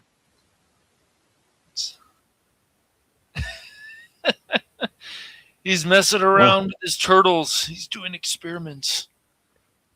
Could it be that with this silence, he's the first Starfleet officer to go on an active mutiny? He might have. Oh, no, he had a blue screen. That's no good. Oh, so it was a computer malfunction. No wonder with the computer malfunction, no wonder his transporter systems were offline. That also affects the warp drive. There's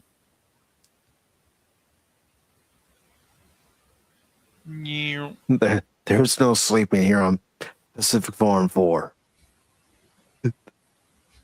Cash knows that all too well. Yeah, Baron keeps passing out. No. Yeah. I'm sure DJ will be back. I would hope so. But no, I mean, you look at DS9 from season 1. Yeah, there are episodes that are full of growing pains, like any new series. Yeah. Season ones of shows, I mean, everything. I can tell you Agents of S.H.I.E.L.D., like, what was keeping things going for me was Coulson. But the show, the first season was slow until Hydra came into the picture, and then everything changed. Everything. The show just took on a whole new level in a really good direction. So, yeah, I mean, shows start off slow. One show, though, that, of course, it never got, thank goodness for the fans, but I don't know, like something like Firefly, I was already like, okay, there's already potential here. And why? Because of Mr. Fillion. Fillion is just like a Tom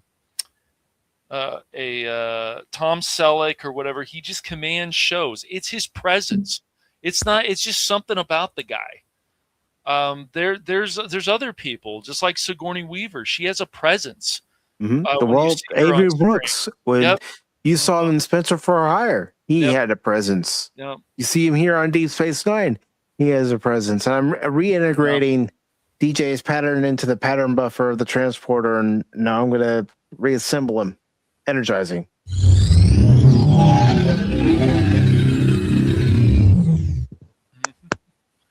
DJ Ronnie G.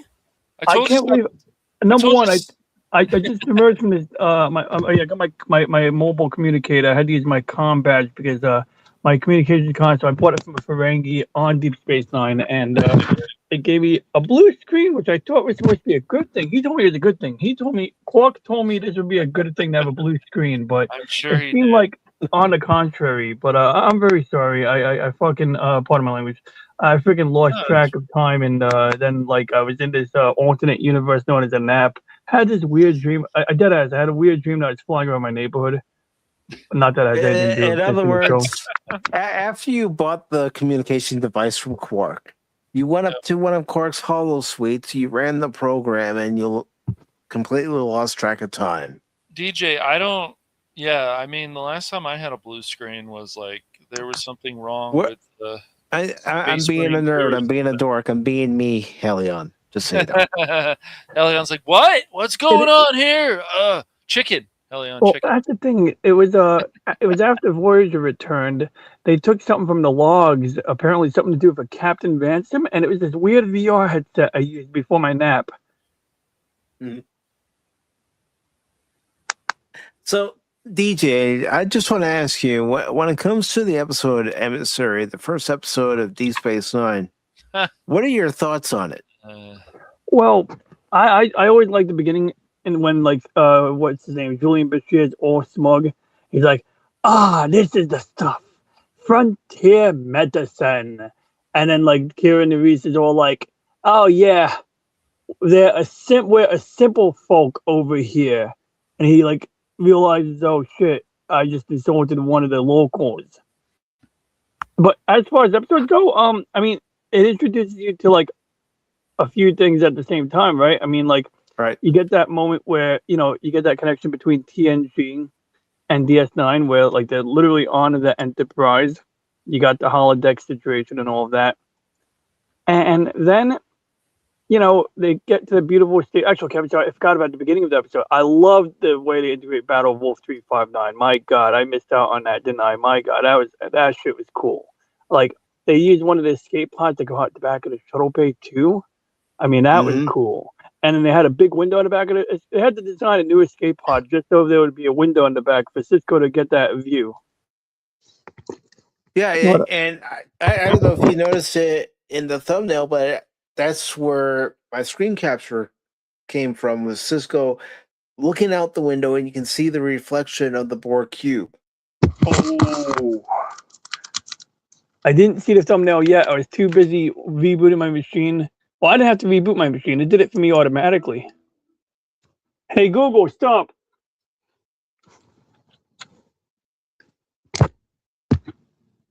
Yeah, it did it automatically. I mean, that happens once in a blue moon. It usually happens if I don't reboot for like a few days at a time, Cash. Like if I use Hibernate a lot because I don't want to like reopen my windows and stuff. So if I reboot it more frequently, it probably wouldn't be a problem. But it's not like enough of an issue. Like it doesn't happen really that often. When it happens, it'll be like a one-off, and it doesn't happen for weeks. Last time I had a spate of blue screens was because I had a second GPU in here that was overwhelming the bus a little bit.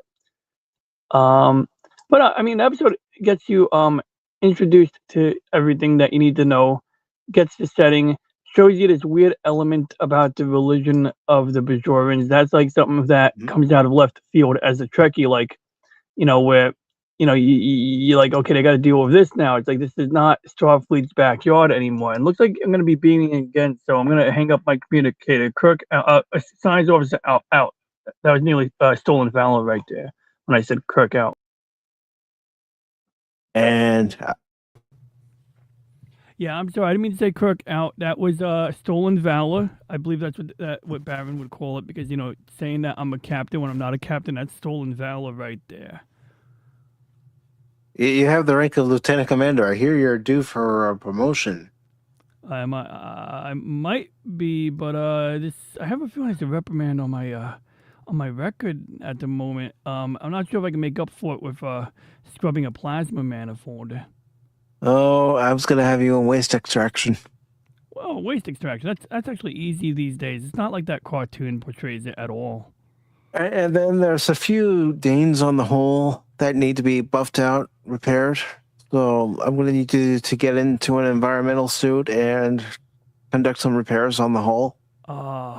You're not gonna let me do it from inside the hull like everyone else. I actually have to do it from the outside. It's way harder. It's way easier to just hammer the hull from the inside. Then again, I guess you can't do that when the hull is like 4 we've feet got thick. some debris in the hull that needs to be removed before we can replace it. Will you guys do it while the shields are up? The shields were down because our science officer wasn't there to remodulate the shields. Yeah. I'm so that multispectral debris that did happen. Well, I wasn't aware of it, but that tends to happen when the science officer doesn't report. But yeah, I know you guys are wrapping up probably. We usually this started a couple hours earlier than usual, right? Which is not a bad thing. It's my fault that remember, all streams start at 6 o'clock now. 6 p.m. Eastern. You literally announced that the other day. Okay, yeah, that's true. But yeah, so how was the episode, guys? What did you guys? I mean, I'm sure you guys already discussed it, but did you guys enjoy it? I've always enjoyed this episode. Yeah, it was a good episode. Mm-hmm. Like I was saying, even watching it, I still remember. It was Tuesday, January 3rd, 1993. Watching it and going, all right, so this is Deep Space Nine. My big hand up, and you got to understand, I was in junior high at the time, 14, about to turn 15 in April that year. I didn't like the runabouts. I called the runabouts Riki Tiki runabouts. Because, up until that point, 6 seasons of Next Generation. Granted, Next Generation was still going on in its 6th season when Deep Space Nine premiered, but I was used to a starship. Mm-hmm. Even the original series, a starship. The motion picture, starship. Oh, yeah. Deep Space Nine, space station with Riki Tiki runabouts. I mean, you learn more about the runabouts as time goes on. Yeah, you do. That first season, it was something else. Like when I was first watching it as a youth, and when I was rewatching it, but by then I understood the power of a runabout. But first time watching it, it did put a weird reflection on the show because I'm thinking these little oversized shuttlecraft. It's that's all they got. And so now whenever they want to go on an adventure away from the station, which granted you could do a lot of things on the station, and they sure as heck did, but when they tried to go out on an adventure in a runabout, it was always in a freaking runabout, and it's my God, it's not that bad, but initially it is something to get used to because a runabout is literally an auxiliary craft. We did 1 or 2 TNG episodes out of a runabout, and luckily, when I got the Star Trek technical manual, DS9 technical manual, they have a lot of lore in there. In fact, I have the DS9. Yeah, a lot of information about the runabouts in the DS9 technical manual. Yep, and so I actually have the PDF right here for that too. It's a fine reference. I use it. I rely on it heavily as a science officer, as you can imagine, and bringing the Defiant. I know some people debate about the design of the Defiant, whether it was a good idea to have that design. I don't know if I'm even sharing my screen right now. Am I? You are. Okay, good. Yeah, I just enlarged it.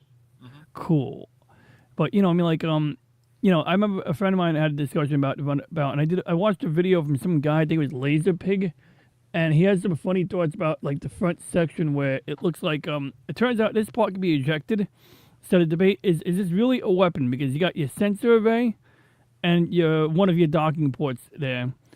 And I think the mess hall is in here too, although I want to say the mess hall is in one of these areas over here.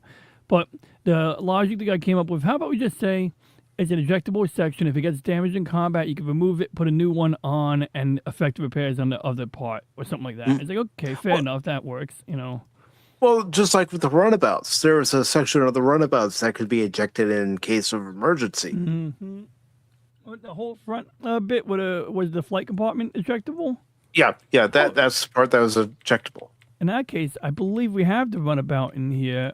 Yes, here it is. This is where I learned a lot about the runabout. This is why I was mentioning this book, because you can even see, they got those, mission patches or those, whatever they call it, like they do a lot of the space programs or, any number of the American programs where they are designing something and...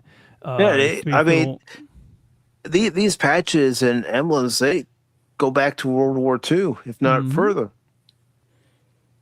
And this one here like has that like art style where like it's clearly an everything machine. And we know on the show you see runabouts that are equipped with a sensor package on the top. You see ones that might have an auxiliary phaser array on the top.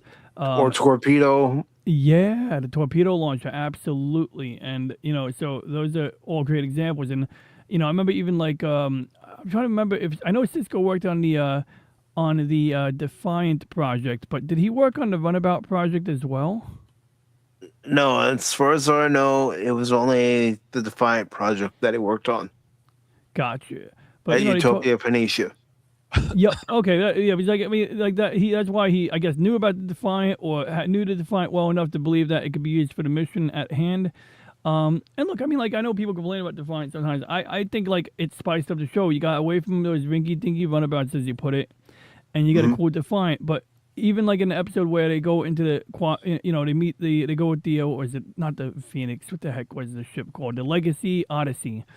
The USS Odyssey. Yeah, like, the Odyssey in the episode Jim Hadar, where it goes into the Gamma Quadrant with the other two runabouts because Cisco has the Rio Grande, and he took it to the Gamma Quadrant with Quark, Nog, and Jake.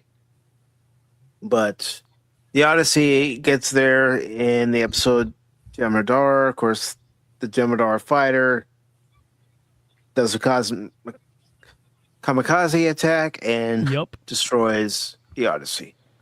Yep, and like that was a wild one because it's like nobody saw it coming, and they were like, but they were retreating, and it's like, yeah, the Gemini wants to send a message. They don't give a bleep. They want you to know they'll do whatever it takes, and they really didn't care, and they just want to send that message, and they sure as heck did. And this actually looks like the runabout from the TNG episode where the back compartment has like a nice little like conference room or eating area, and I think throughout DS9 they altered this a lot, and that's totally fine because there's different ways you can use all of the spaces here. But of course, we spent most for of the different show... purposes depending on the mission. Yep, exactly. And that modular construction, you got that and you can see what a warp core is on this version here and how compact it is, and where your antimatter and deuterium pods are.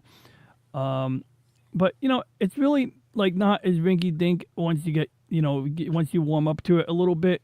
I mean, it is which is something I did, but I mean, I understand. I was 14 years old. This is the first new Star Trek series that we had received since Next Generation, and again, I will reiterate the fact that I'd been used to crews being on a starship, where unlike on a station, Helion.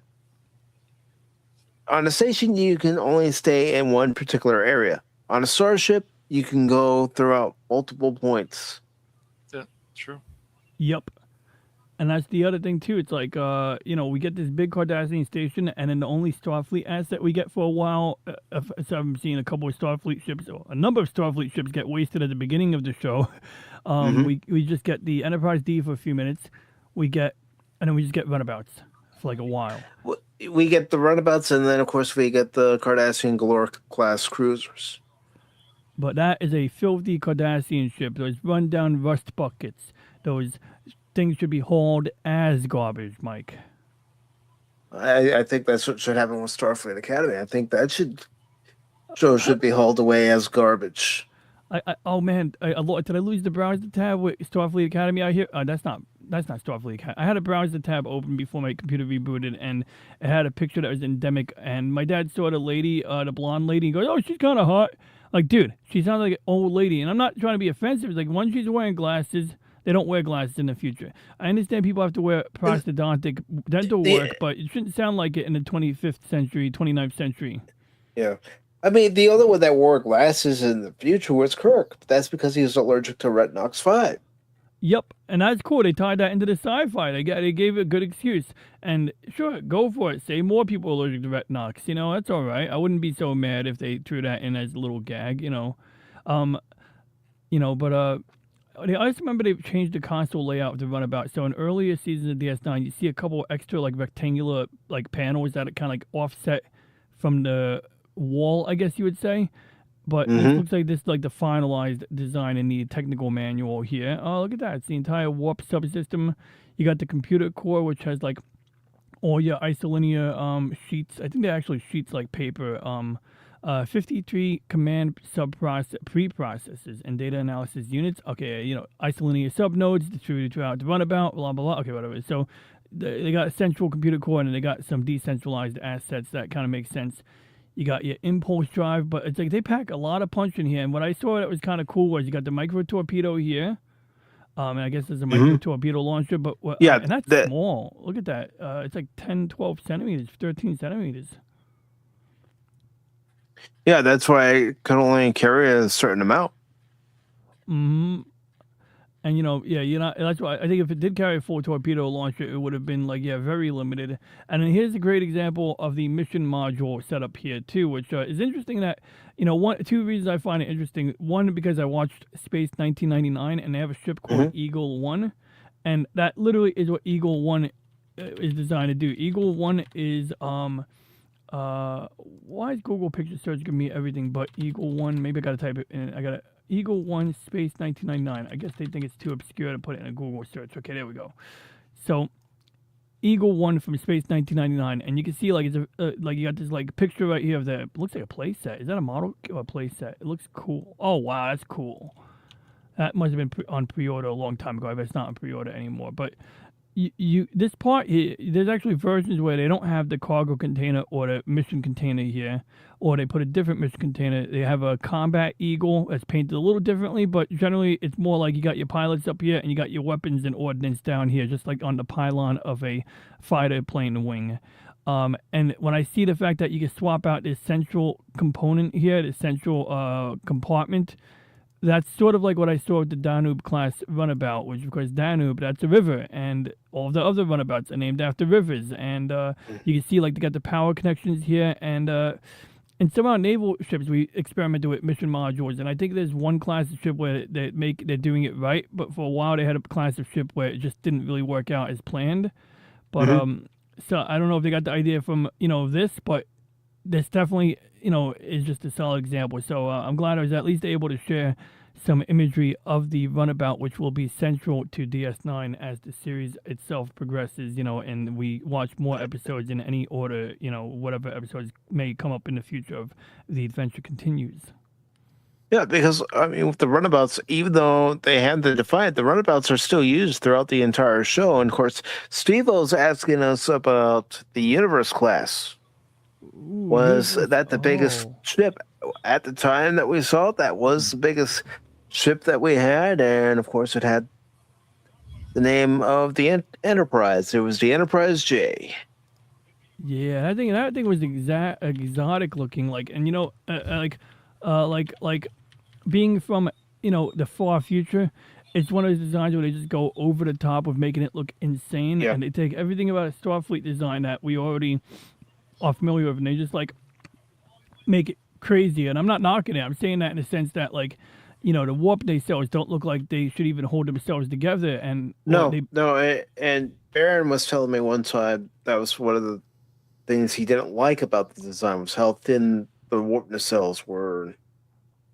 And that's nacelles themselves. Good point. Because like way I see it, even though it looks ugly, it's so far in the future, it kind of doubles down on the original design philosophy of the original Enterprise, in my opinion. So with the original Enterprise, you have those pylons, and those don't look like, they can hold a lot either, but yet it works. And why does it work? Because like even in 23rd century, the level of technology, structural integrity fields, their ability to sustain a structural load despite the awkward shape or the shape that would normally not be something you would expect to see in our era, it works. And so I just think that whatever they were doing already with structural integrity fields, it's like it works better. But the pilot and also, let's put this into, the pod as well. We don't know what other species Starfleet has encountered at that time that might have helped give Starfleet an idea as far as pylon design and what materials are used to construct the ship. That's true too. Yeah, and is that Carter ship? Universe class scale. I type universe class scale, and it gives me a brief on the Carter ship scale. I'm like, no, I'm looking for scale of starships. Like, I love those size comparisons sometimes, and I want to see if we can get a universe class just to really get an idea of what we're talking about here. Like in reference to other Starfleet ships, and if this is Cash, you played STO. Is this?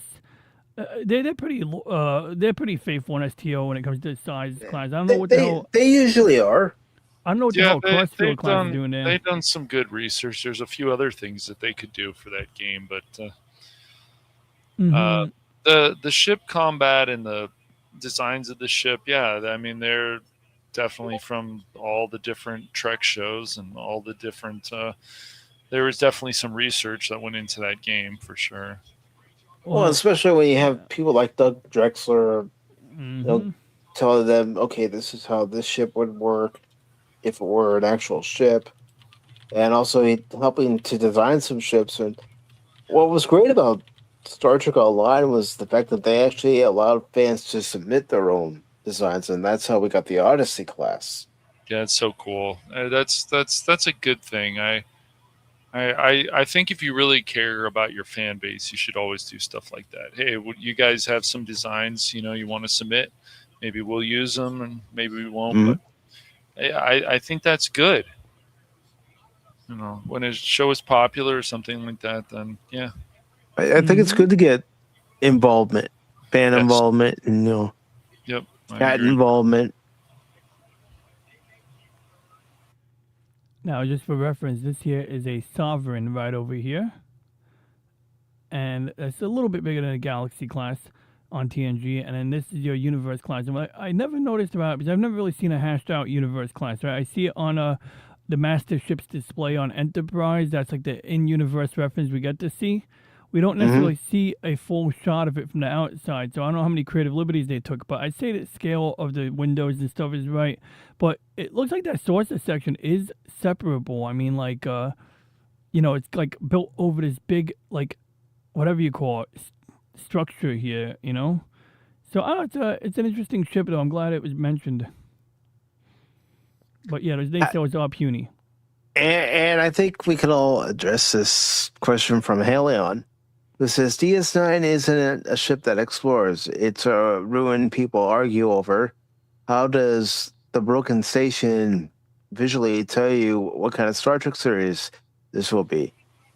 The way it tells you what kind of Star Trek series it will be is because it's done on a starship. The alien races, whether they're ones that we know about or ones that we're encountering for the first time, have to come to the station. If a runabout's not used to go to a particular planet. Oh my gosh. And that's how it was done in some episodes of Deep Space Nine, where alien races would actually come from the Gamma Quadrant, which was established in this episode, the Emissary, to Deep Space Nine, and we would meet them. And Tim, good to see you. Hello, Tim. There's the rust bucket. That should be hauled as garbage. Well, Cisco had to haul it. Yeah, and compare those. Look at those designs. Like, compare those to, what the hell we have now, how basic it is. And I don't know. It's not, it doesn't shine, in my opinion. Look at that design. How cool. Yeah, the Derek class Warbird. Yep. And you got like that large bulk, most of it's concentrated here. It's got a lot of hollow space in there, but I imagine there's plenty of crew compartments. You can see there's like some windows back here as well. So yeah, it's got some serious internal volume in there too. Oh, he's definitely trapped, Helion. He's definitely trapped at that time. Yeah. But yeah, the German starships were probably among the more exotic looking designs. But when you introduce a new alien race, you're bound to get something. So they get those the recycle. Are cool, man. Yeah. Love that. Those designs are really interesting and unique. I love that. What this episode is essentially saying about Cisco, Helion, is that Cisco is trapped in that one moment of time that changed his life. There are events in our lives that will always stick with us, and for some people, they always go there.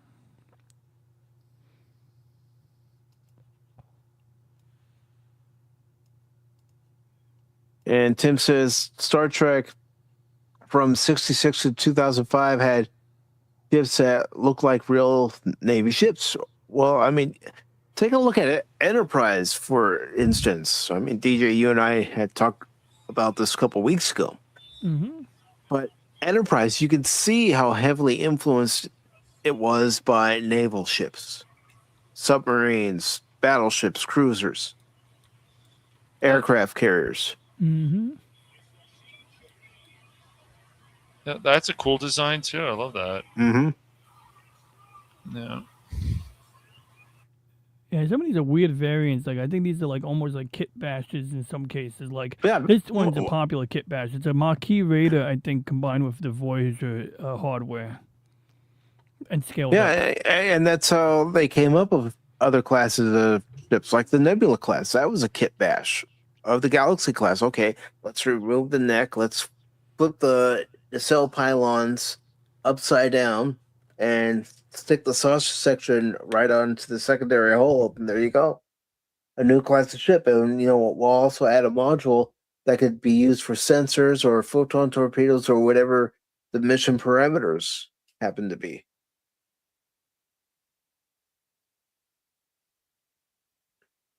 I mean, go back a little ways, TJ. Stop. For just one One more. The top or the bottom? Oh, that one. No, that one, right? One more. Because there was a kit bash of an Oberth.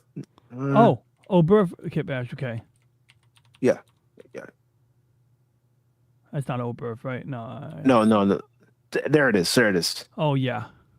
See, So- that's a kit bash too, where you have part of the Oberth class, but then you have the nacelles that are expanded instead of being on top of the saucer section.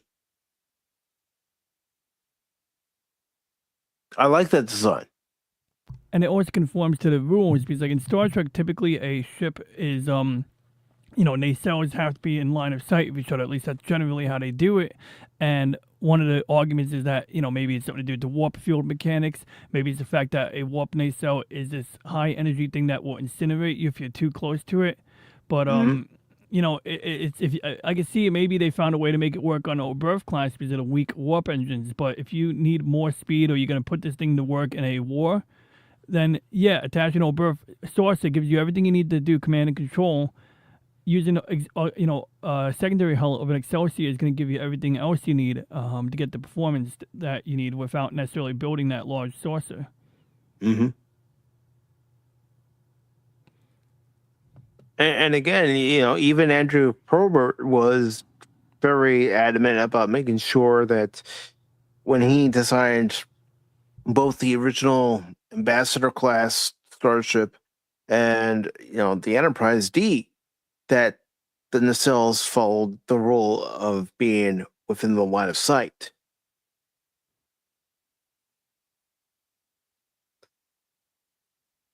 Now, I've heard different things as to his views on the Defiant. Some say that he doesn't particularly care for that design. Others say that he was lukewarm to the design, but I don't know what the real answer is. I feel like that's something they would have discussed on Trek Yards. I think they have both Probert and Drexler on as guests before. Yeah, they have. I wonder if they cover that one because I remember I saw Drexler. I think it was talking about the design of the NX-01 and why he went for the look that resembled a what do you call it? What the hell? Akira class. Yep, exactly. And then, meanwhile, I always remember seeing an episode when Probert discussed his work on the Enterprise C, and I didn't know that beforehand. And then he mentions like, oh yeah, and they both mentioned like this is what was on the model was in the back of the conference room, and it's like, oh, and when you look at that model when you watch an episode, you're like, oh shoot, it is different. It does have that like weird like secondary hull that looks like a blend between the modern Galaxy class and the original, more original like Enterprise A style. Mm-hmm. Which I have said this to Baron. I wish they had kept the original design. Yeah, it was plenty good in its own right. I mean, like they didn't really need to modernize it unless it was easier for the designers. I could see where like maybe the model builders just said, "Hey, look, it's just easier for us to get a tube right now." He's But a they did- disturbingly charming future problem villain. Well, yeah.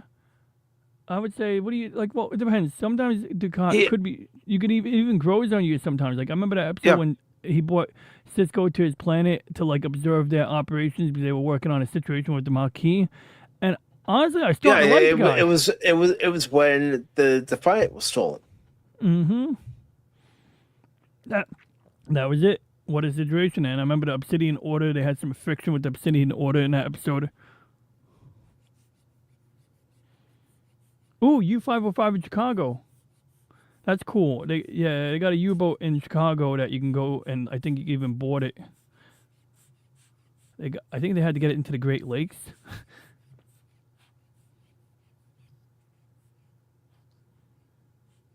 Mm-hmm.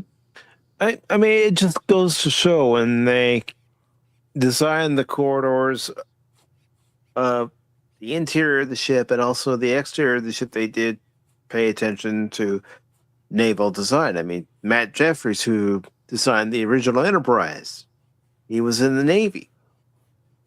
So that's where a lot of his inspiration came from. Mm-hmm. Oh, yeah, I mean, and the Jeffries tubes, literally Jeffries tubes. Matt Jeffries, big naval guy, too. And he once again went for, like, that situation where you could do damage control while underway. Mm-hmm. And that meant having conduits. That meant having catwalks, well, conduits mainly, but repair conduits and Jeffries tubes.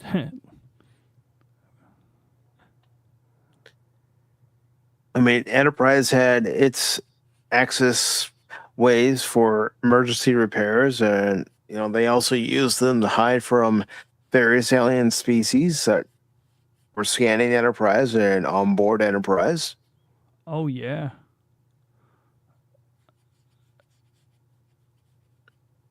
I mean, there's no lack of creativity when you look at the different starship designs throughout Star Trek, whether they were actually seen on the screen or, there were concepts being discussed, being developed. I mean, the early concept art for the Defiant, it's different than the final version that we get on screen. Mm-hmm. Even the early concept for Voyager is different.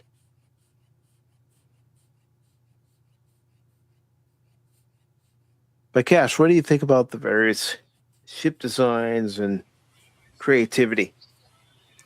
I love creativity, man, but it's just I've never got deep into ship designs, but I just like cool designs that it just adds more to the it just to me makes a bigger impact. It's like, oh, because you look at it and it's like, oh, this is something I think I would want to fly, and then to design, and then you look inside the ship. But as I said, I haven't gotten deep like into this like you, Baron, and DJ. So, but I do like cool designs, man. I don't like when I see something that looks like just a box, and I'm like, it just looks too plain. It looks okay, but they could have done So you're more. not a fan of the Borg cube? It's okay. It's all right. Well, they are the Borg. I mean, it's kind of They are the Borg. It makes sense. Yeah. Like, like they're not thinking about the interior or exterior design at all. They're thinking about, like, how can we distribute the power nodes all over this thing so that if part of it gets blown up, it still works. But, yeah, I get it. Like, it's like buying the toy. Sometimes people are like, do I want that toy? When I was a kid and I was choosing what toy to buy, I was like, the Borg Cube was not the first thing I wanted at all. Ship designs, this is what they forget about. Like, if I'm playing a Trek game and stuff, and if it's not a certain way, but I can actually buy ships, not just like STO, I want to buy cool looking ships. that's why people want to buy cool looking stuff. It obviously makes sense. I mean, it's just the way we are built as humans. But yeah, no, I might dig more into these ship designs, but I just like cool ship designs. I always have. I like cool designs of anything, and then if the interior looks interesting too, like you look at the Borg cube, for example, the interior looks really interesting to me. So that's really cool with the recharge chambers and yeah.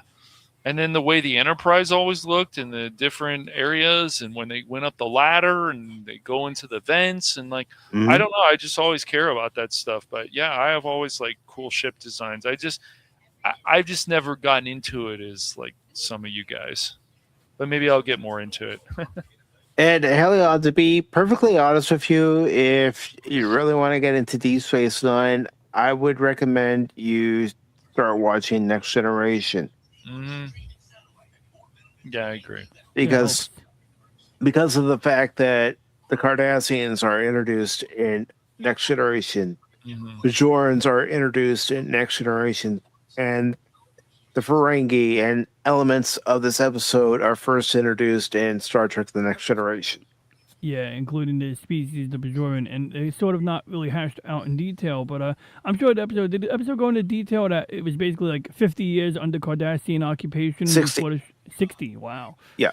So, it's like a resource colony from their perspective, and, they're sustaining their race at the cost of the Bajoran labor, and as the show goes on, you're going to see some interesting narratives. They have an episode where they go back in time, and by accident, of course, and like they're living on a station while it was still under Cardassian rule, and they had to navigate that system, and it meant that anybody Bajoran like Kira Nerys was now basically just an employee at best, and something like a slave at worst, and ugly situation to be in. One of the crazy elements on the station was there was an episode where I think it might even be season 1 or 2. They're in the bottom of the station where apparently there used to be like a elevator or something like that. There used to be an ore processing area, and they trigger a security system that will kill any non-Cardassians. Yeah, because it thought they tripped the system that thought there was a prison riot. That was wild. So Garrick's the only one at first that can get through the station because it recognizes him as a Cardassian. Then Gul Dukat shows up. Gul Dukat tries to leave, and the system thinks he's betraying his duties. That was awesome. Yeah. Because then the other Gul comes up on the recording. I knew you'd try to leave, so we programmed it so that you can't leave, you coward. And he's like, this is awkward. Cardassian internal politics at their best. Yep. And Helion, I know you're not dumb. It's hard to get into a series like Deep Space Nine when you're not familiar with what's already been established in that particular show. Or in this case, a particular franchise when it comes to Star Trek.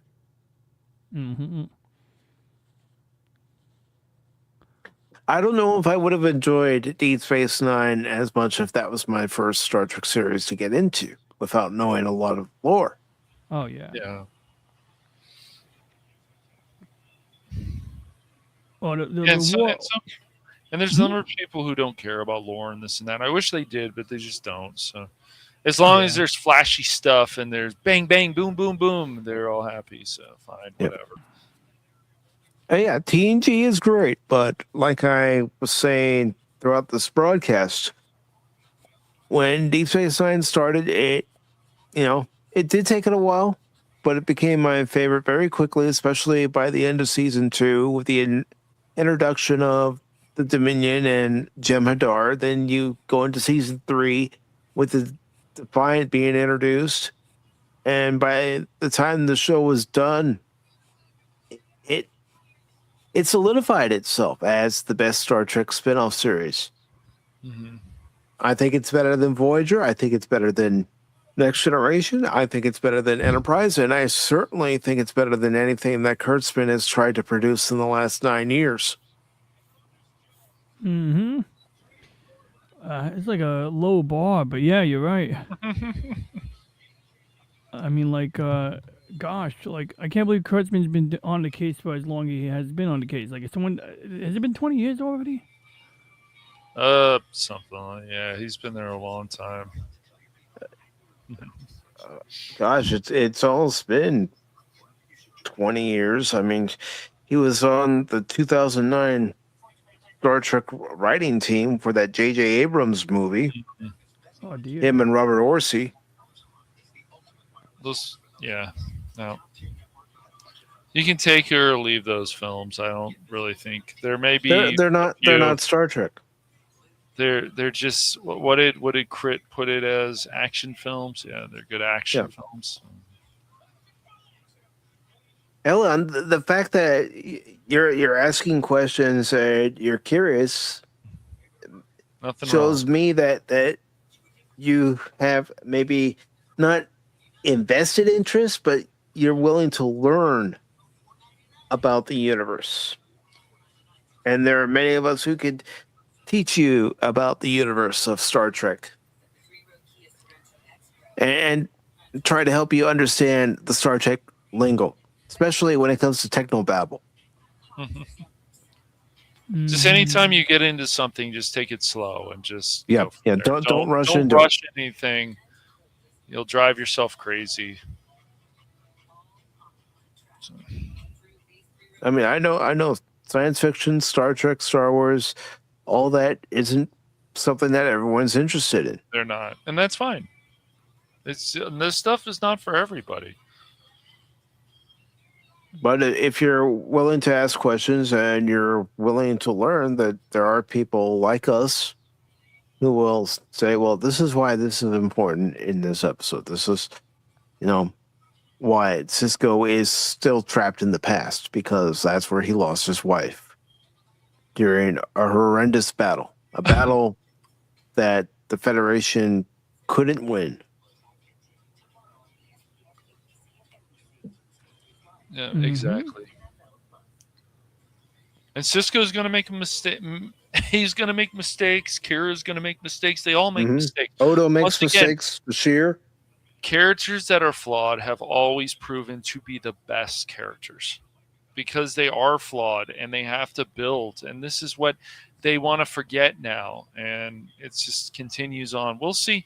We'll see if the pendulum swings again and people start caring more about having flawed characters and not just weakness, but actual flawed and why they're flawed. Well, the characters that don't know everything from the get-go, they have to learn from a mentor. Exactly. I mean, the fact that Sisko is resistant to being called the Emissary in the beginning, it's something that I thought was a good idea to show that he's not comfortable being looked at in this light by the Bajoran people, looked at as, a spiritual guide or even a god. He doesn't want people to look at him ever that way. No. And it's just he would rather be humbled. He doesn't. He just wants to do the best job from all the Deep Space Nine that I've watched, a number of episodes, he just wants to be. He doesn't even want to be liked. He just wants to do what he feels. He wants to do his duty. Yeah, he does care about people, though. He does care about everybody on his crew, though, and everybody on the station. All the people on the station, and even when people stop him to, be blessed by the emissary to the prophets, they'll bring their babies. Yes. To Sisko. Yeah. Mm-hmm. And let me open up Discord.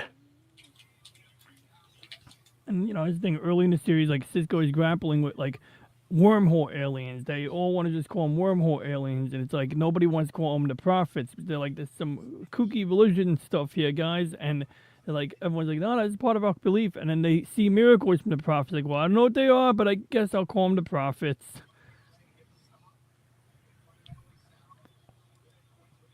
Yeah. I mean, yeah. Yeah.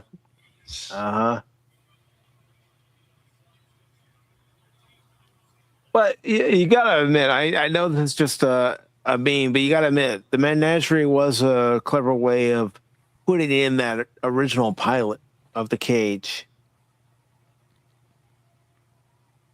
Mm-hmm.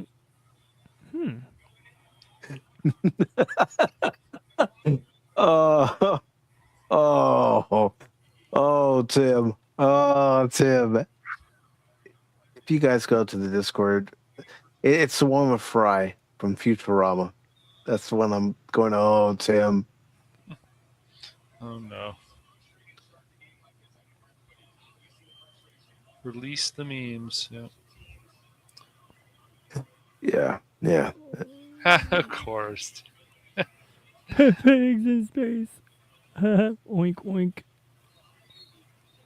Oh my! Somebody. New Starfleet vessel unable to reach warp speed because the crew is too fat. Oh gosh. Oh shit. Oh my gosh. How old? Damn, Oh God, it's some of these back. are bad. I feel like Jeez, man. people pissed off. That's hilarious. All right, I'm gonna share this one though. That's funny. I'm gonna If share YouTube this get one. offended about that one, they might. I don't care. Yeah, That's yeah, awesome. they probably would. That's great.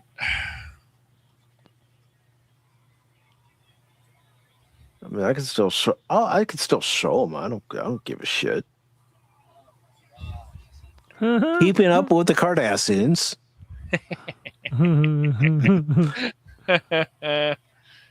It's a good one.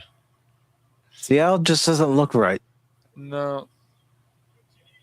Let's see. It's space. It's brutal. No. How Odo got his goo back. That's I'm so happy. pretty good. Let's see. We are the Borg, but even we have standards.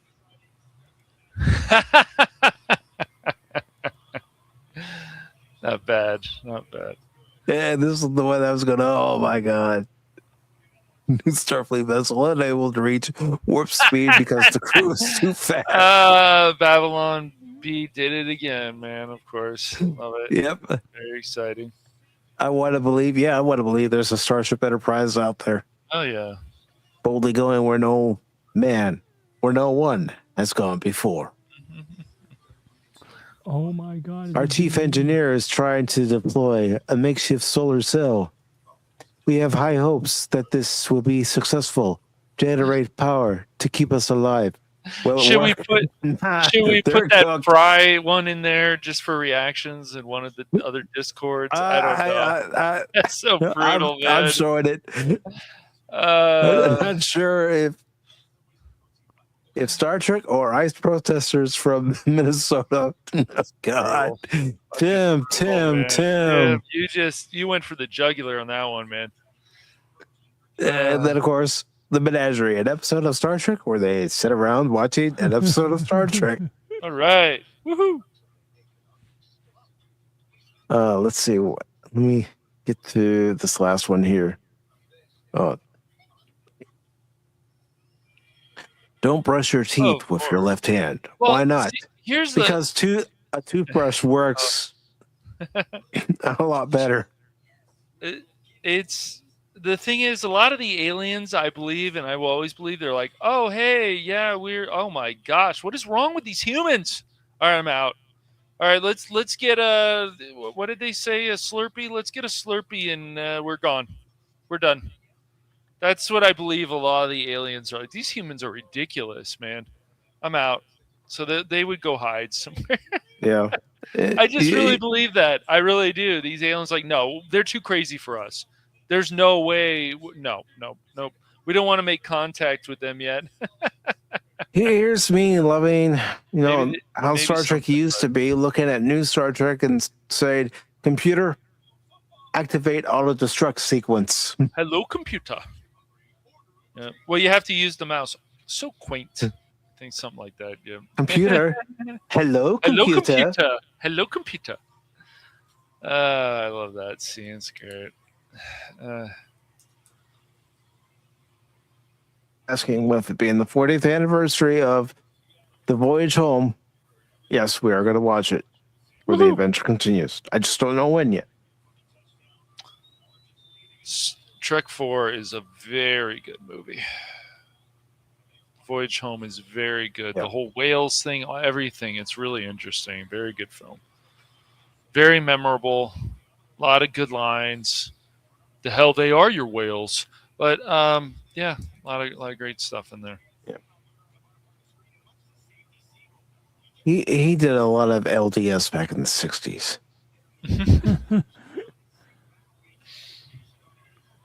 Gracie is pregnant. How do you know that? How does he know that? Where are the Wessels? The Wessels. The what?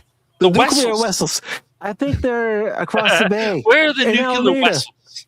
The Wessels in Alameda. They're in Alameda. Alameda, but where's Alameda? Where's Alameda?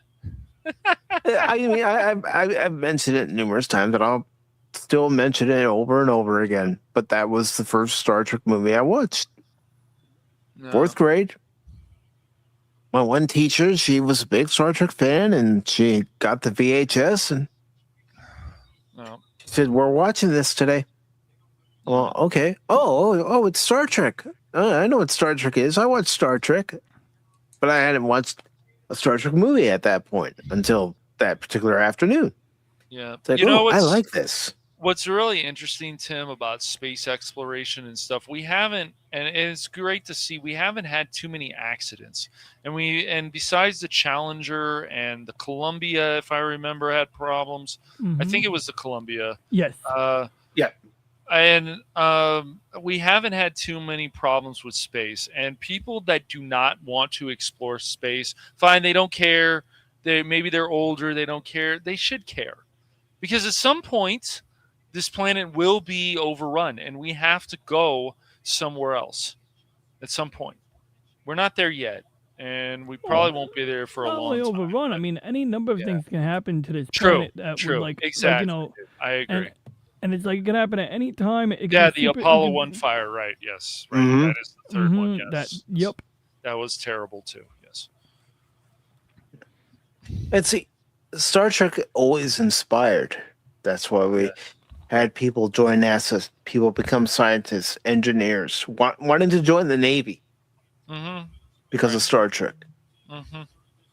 And that's what these shows can do, is they can inspire things that can become real life things. Even stuff in like the James Bond show. Some of the stuff actually became real to an extent. Same with Back to the Future, some things. And they almost got that Cubs thing right. They were close. Yeah, they were just a year off. They were a year off on that Cubs in the Back to the Future too. Pretty crazy. Yes, and Doctors too, right? Yeah. Why did we only walk on the moon once? No, we did a couple more moonwalks. Yeah, we did like 8 of them or something like that. But Yeah, it's we a did a common few more, misconception. yes. It is Right. a common misconception that we only went to the moon once because Right. unfortunately science communicators aren't doing their job or something Right. like that. But bottom line, yeah, we did Apollo 11. That was the first moonwalk landing. Before that, Apollo 8 was actually the furthest we flew from Earth up until Apollo 13, I think, because in order to do Apollo 8, they had to orbit the moon. So even though they didn't land, they did like a dry rehearsal basically prior to that. But Apollo 8 was the one where they like orbited the moon. So technically, they're on the other side of the moon, the furthest that anyone's ever been up to that point, and even for a while after. But Apollo 13, they also had to do the slingshot maneuver, which was actually one of the planned contingencies for if they couldn't land on the moon or if they didn't have the ability to light their engine. It was their backup plan, and it worked. It worked exactly as planned, so that was good. I mean, they had to make some changes to the plan due to the battery issue, because Apollo 13, they get their power from basically using hydrogen fuel cells. So they use the hydrogen and the oxygen to kind of like both produce water to cool their electronics and some drinking water, but also to power their stuff. So when that oxygen or hydrogen tank blew up and blew a hole in the side of the service module, which that That's basically the Apollo capsule layout. You have like this big cylinder next to the capsule, and that's basically a little power station and your propulsion. And then you have the lander, of course, and they had to use the lunar lander as a lifeboat to get back. But I get questions like my barber show asked me, why haven't we gone back since? And it's like, well, because it's expensive, and unless there's really an incentive, there's no reason to go back. Like, yeah, it looked like we were just doing it for fun at the time, but that was the Cold War. We had a reason at the time, but once that was over with, it's very hard when the TV ratings were low for the space program, very hard to justify continuing to do that program. And then the space shuttle, as great as it was, once the Air Force lost interest in using it, that aspect of the funding was cut. So at that point, you have a space truck being used a lot of times when you don't need a space truck. I mean, they put it to good use. They used it I say they used it as like a short stay space station because it was big enough that you could do a lot of things. You can conduct a lot of experiments. You can carry a lot of payloads on it. But, it would have been nice to have some alternative to the space shuttle that would have been cheaper to operate for those smaller missions so that you're not using the most expensive, space truck every time. Yeah, the thing is what space, like when it's actually real, not these gimmicks and stuff, not that nonsense about what Bezos did. That was idiotic and deserves to be mocked to hell and back. But when Katy Perry and them went up to space and called themselves astronauts, no, they're not astronauts. Yeah, that was just idiotic. Also, you don't get the astronaut wings. When you go to that altitude, that's not astronaut wings. So years ago, they used to give everyone astronaut wings, and they changed the rule. They call it the common line. That's basically like a altitude where if you're not above that altitude, you're not technically in space. Or at least that's like what was agreed upon by the International Something Committee. But also, it's a joke because like they didn't do anything. So like even if you fly, they were up there for a few minutes and then they came back down supposedly. Exactly, yeah. Right. They didn't really do anything. If they actually did something, they were up in space maybe a day or two. Sure, we could say that they were acting like astronauts, but no, that was a whole publicity thing. That was nonsense. But however you feel about Elon Musk, the Starlink, the fact that he actually went up there with his company, which is either tied to NASA, or not, is still great. I don't care who it is. We need to get those astronauts down. So, we send a shuttle up there. Yeah, right. All right, DJ. I love it. Yeah, Katy Perry. Embarrassing, dude. Man, that's bold. First time I saw that, I was like, I gotta clip that. No, it's just embarrassing, dude.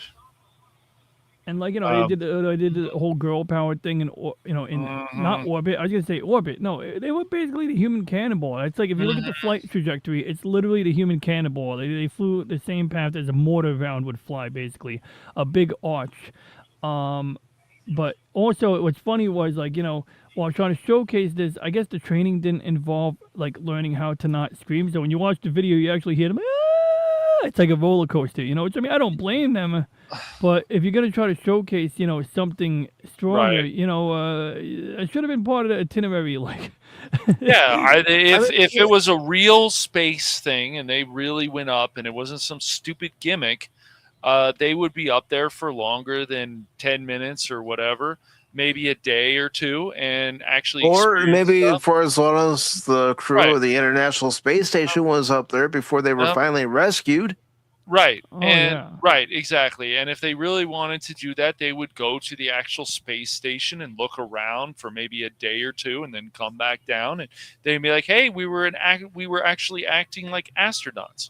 I mean, if I don't know. Does it really count if you go up into actual space for a day? Are you an astronaut? I don't think it works that way. Well, not only that, it doesn't work that way because you could if you were up there for like even a few minutes, but to get the astronaut badge, there's actually like a generic like a badge that's given to anybody who goes. They call them astronaut wings, and you got like some examples of them here. But I'll make that a little bigger so everybody can see it. So you got one. These are from the 4 major branches. You got regular pilots, apparently. You got 2 from the Navy, from what I can figure. Naval flight officers. So I guess the guy who's flying versus the guy who's just assisting or whatever. Sensor operator, radar operator. But you got Air Force flight wings. So a lot of guys who flew the SR-71. I want to say they might have gotten astronaut wings, but the SR-71 is only like 90,000 feet. So what I wanted to check was like I want to see what the common line it's called. So let's common line. That's really That important. Katy Perry thing is just funny. I love it. Because this is like this is where you get your answer on what makes an astronaut. At least this is like the semi-official one. So you got your stratosphere, you got your troposphere, stratosphere, mesosphere, meteorological sounding rockets, which Japan was big on for a while because they weren't allowed to really have ballistic missiles for a little while. We got advertisement atmosphere. Oh my fucking screen, Of course. but we got and up here. So now let's see. Here we are. Common line. 100 kilometers is the common line. So Okay, so if you go up there, you can consider yourself an yeah, astronaut? basically, Or just when I recall, yeah, you got to cross that boundary. And so at one time we didn't have that rule, so I think more people got astronaut wings, if I remember correctly. But bottom line is that you cross that line, and Jeff Bezos' rocket, where did that go? Well, let's see here.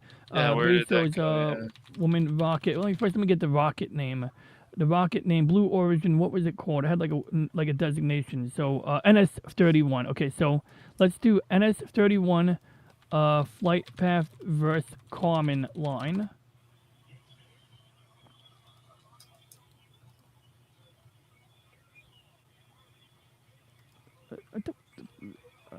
So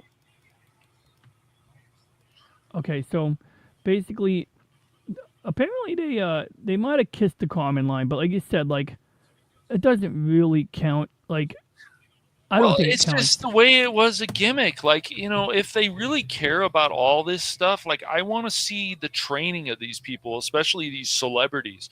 Because like I think Shatner actually went up in space and was in there for a little while. Well, I think a lot with the Bezos rockets. A few other people did. Yeah. With the Bezos rockets of that type, they're just not designed to go that high for that long. In fact, the thing that like makes orbit distinct from ballistic trajectory is this is like a cannonball being fired and then coming back down.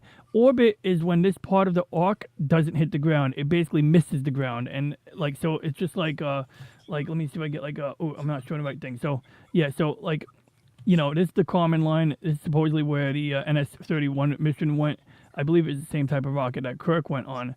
But like ballistic trajectory versus orbital trajectory, because I think that'll give in fact, I know exactly what picture to get. Newton's cannonball as a good example. Newton's cannonball, because this is actually a great image that does a great job. So essentially. I know this is a cannon on a mountain, but it's to illustrate that when you fire that cannon with low power, you're going to land where A or B are.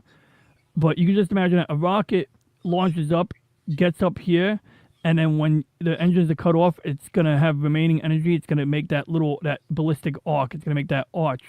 But if you do that ballistic arch with enough power or speed or acceleration, you miss the horizon. And so instead of hitting the ground over here, you end up doing this. And so once you're doing that, you basically stay in orbit until you slow down, because it's almost like centrifugal force. It's almost like gravity is like the tether ball. And so you're the tether ball, and gravity is the tether that's holding you, trying to pull you back.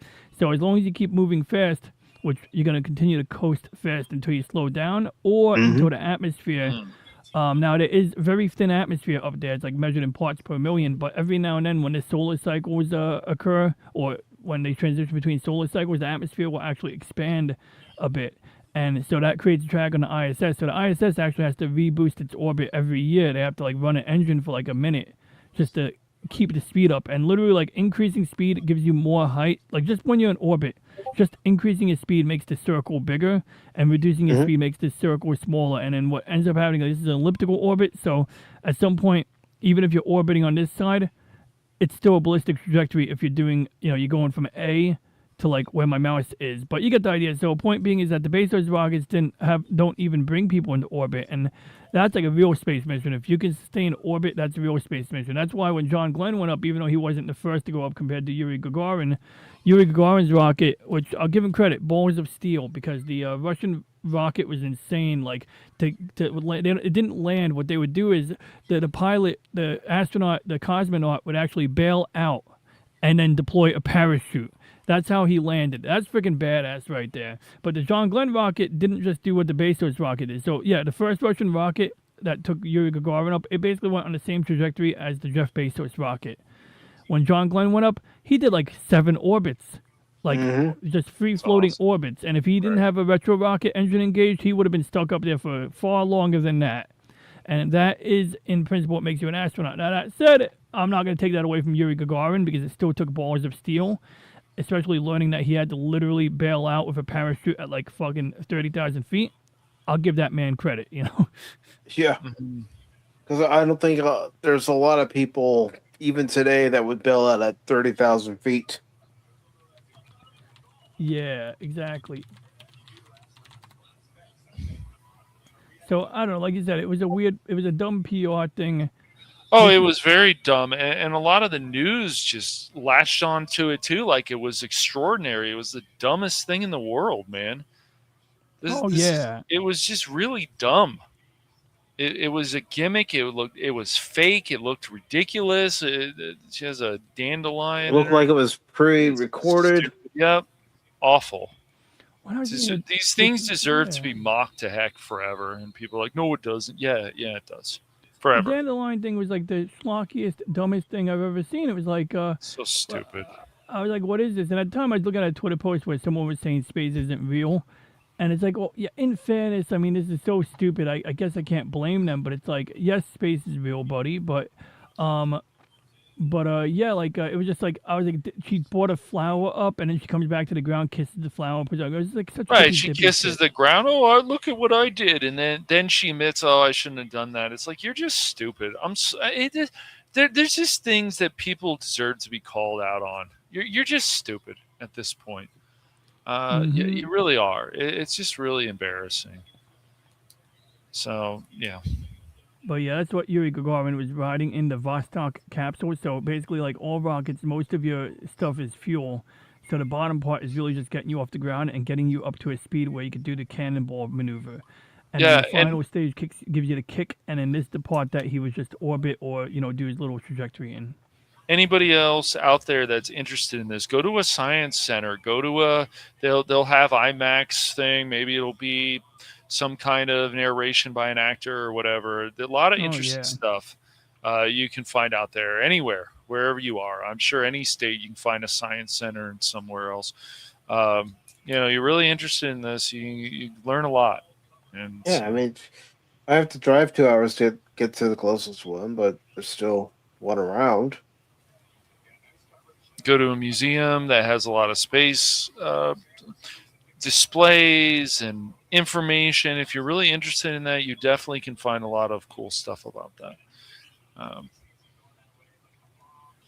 And if you think Elon is just wasting his money and just doing anything, look at Starlink. Look at the fact that it's not about loving Elon or not, but it's just looking at it with common sense. Yeah. NASA doesn't have to be the only people that actually are doing stuff with space.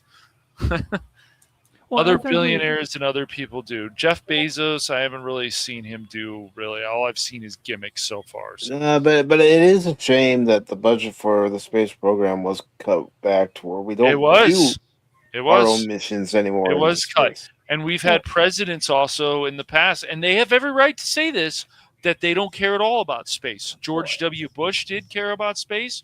However you feel about Donald Trump, he does care about space exploration. Biden and Obama didn't really seem to care at all. They didn't really care. Like I remember, and that's okay. They don't have to. This is not a right and wrong answer. Presidents can care about space or not. But personally, for me, if I was able to become a president of the United States, I would definitely care about space exploration. I think it's still very important. But giving credit to Obama, I mean, he did help contribute to like the signing of laws that facilitated for the beginnings of private endeavors in space. Because I think like we see what happened with Boeing, that's good. With their what is that rocket, the SLS rocket, the heavy lift rocket that has been working on for like nearly 20 years, and it's a good rocket, but for what it would cost to launch that thing, the reason they designed the SLS rocket the way they did was basically so that they could use space shuttle program staff and space shuttle program technology. And it's like, these are not the newest technologies for this job. Whereas Elon, he's like all about, as a private venture, they have to think about making the rocket reusable. And that does vastly drive down the cost. Now, it's not going to be until Starship is really being put to use that you're going to see that profit return. But, if you take all of the money that SpaceX has spent so far, they're not going to be making it back until Starship is truly online. But when that rocket's online, like the payload capacity, like economies of scale, and the reusability factor is going to make that thing very, very, very, profitable. And you're going to see more done than's been done in space. NASA can buy or rent or lease the use of the SpaceX rockets. Now, what NASA was good at in the past, they used to be, an aerospace organization, like NACA, National Aerospace something committee, something like that. And basically, they would test out different types of wings, different airplane designs, and then they would make reports. And then people designing airplanes at the private companies could use that research to incorporate it into their new designs. And so a lot of supersonic flight technology, a lot of that testing came from there. Oftentimes a company will be testing out a new design and they need a wind tunnel that can handle the type of thing they're doing, and NASA is who provides that type of wind tunnel. And even now, private space companies, they utilize the biggest vacuum chamber that's owned by NASA in order to say, okay, we got this satellite, we got this vehicle, we need to see how this particular electronic component behaves in vacuum. So they bring it to the facility, they stick the entire little satellite mock-up or actual satellite inside the vacuum chamber.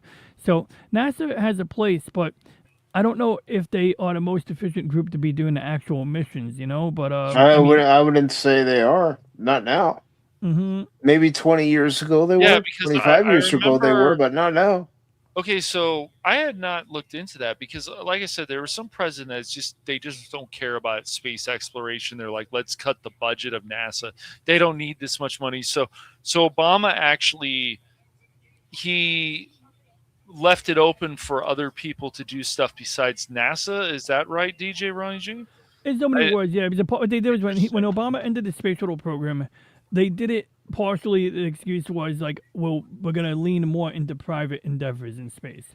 And at the time, SpaceX was still in its infancy. I don't even know if they had the Falcon 9 rocket yet. And just to give you an idea, Falcon 1 versus Falcon 9. Basically, a Falcon 9 is a Falcon 1 rocket with 9 engines on it. So a Falcon 1 is just one engine. So we look at the what is this, a Falcon 9 here? They don't even have the Falcon 1 here. But this would be a Falcon 9 right here. It's got 9 engines. This is a Falcon Heavy that basically has the bottom part of the Falcon 9 is your booster. And that's the part that lands and that they can refuel and then use again. So they basically put your satellites on the top. You land the bottom part, and you could just they've used these 10 or 20 times, which is every time you use it, you're getting your money's worth out of it, right? And then the Falcon Heavy, oddly, it gets used oftentimes by the National Reconnaissance Office to launch heavy spy satellite payloads, and they don't always reuse it. In a non-reusable, expendable configuration, it actually gets a lot more distance. And crazy thing is the Air Force requested they want to buy a handful of Starship rockets from SpaceX to use for apparently orbital satellite intercepts, because there's been situations where the Chinese or the Russians, they'll go in geostationary orbit and they'll approach one of our satellites, take some pictures, learn about our satellite, interrogate the satellite, touch the satellite, to show us that they can touch it if they want to. So we right now we have a vehicle up in orbit called the X-37B, and it's literally it looks like a mini space shuttle.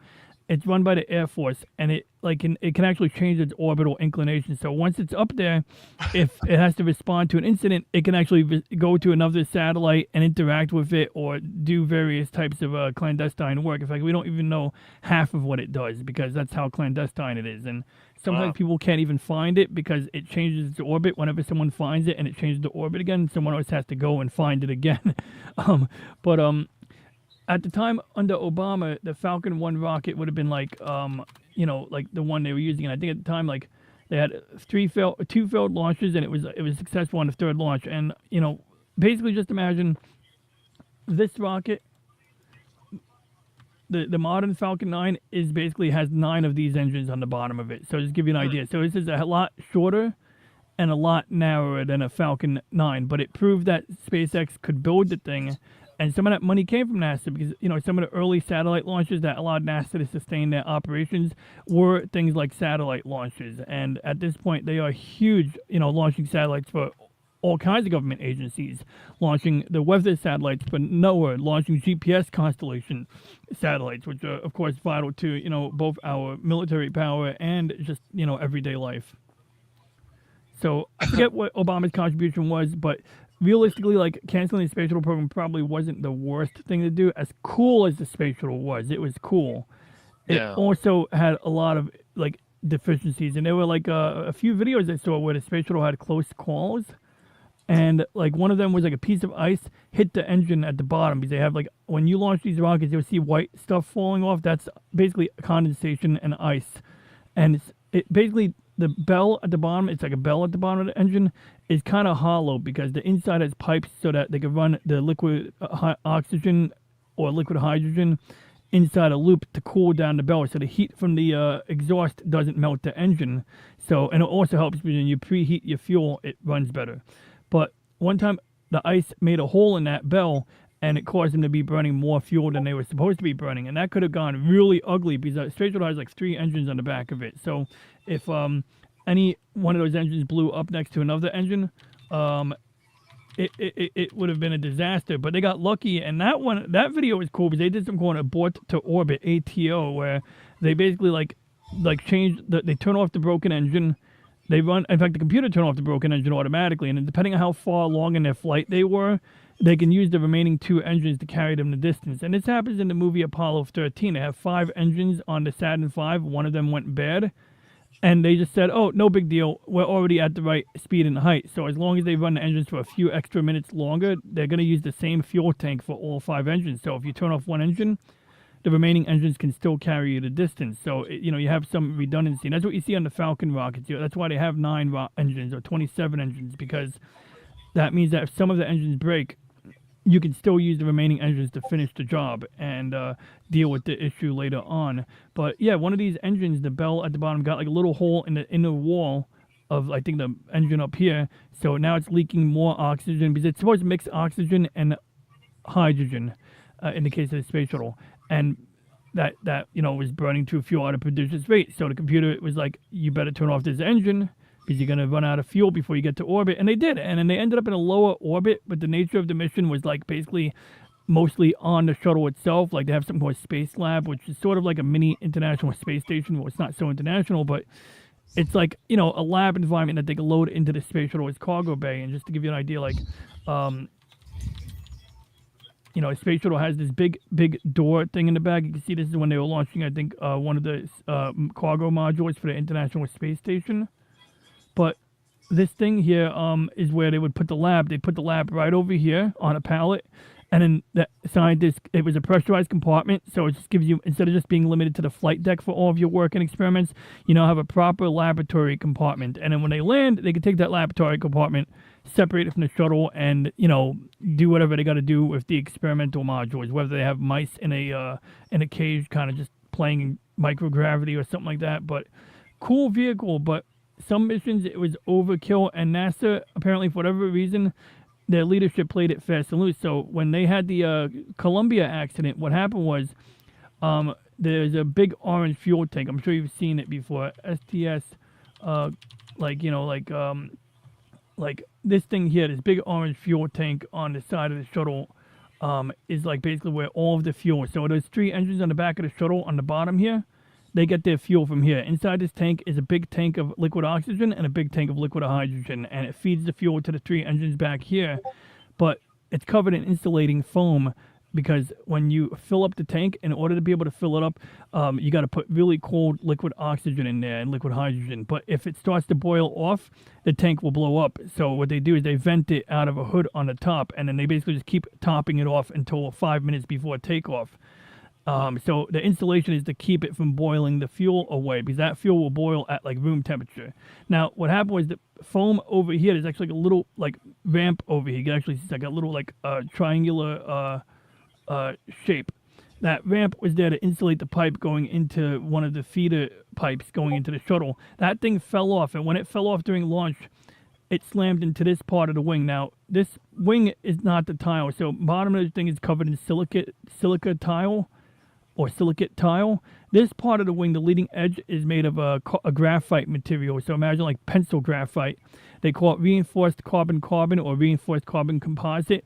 It's basically like pencil graphite, but it's got like carbon fiber woven inside of it. So they basically like make it in an oven or a kiln, and it's strong. But if you have that foam ramp, when this thing's going 200 miles an hour off the launch pad of 500 miles an hour, as it literally, when it clears the tower, it's already going 100 miles an hour. Just to give you an idea. So it's going faster, but at whatever speed, when this foam thing slams into here, it made a hole in the wing, and NASA didn't really try. Like the people make excuses why they couldn't do anything about it, and they had to just roll the dice.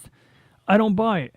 Like, I understand that it was a really awkward camera angle. I understand the space shuttle didn't have the robotic arm for that mission. I don't give a shit if you got to take a broomstick and tape a camera to the end of it. Take effing pictures of the damn wing, all right? Don't just make the astronauts land.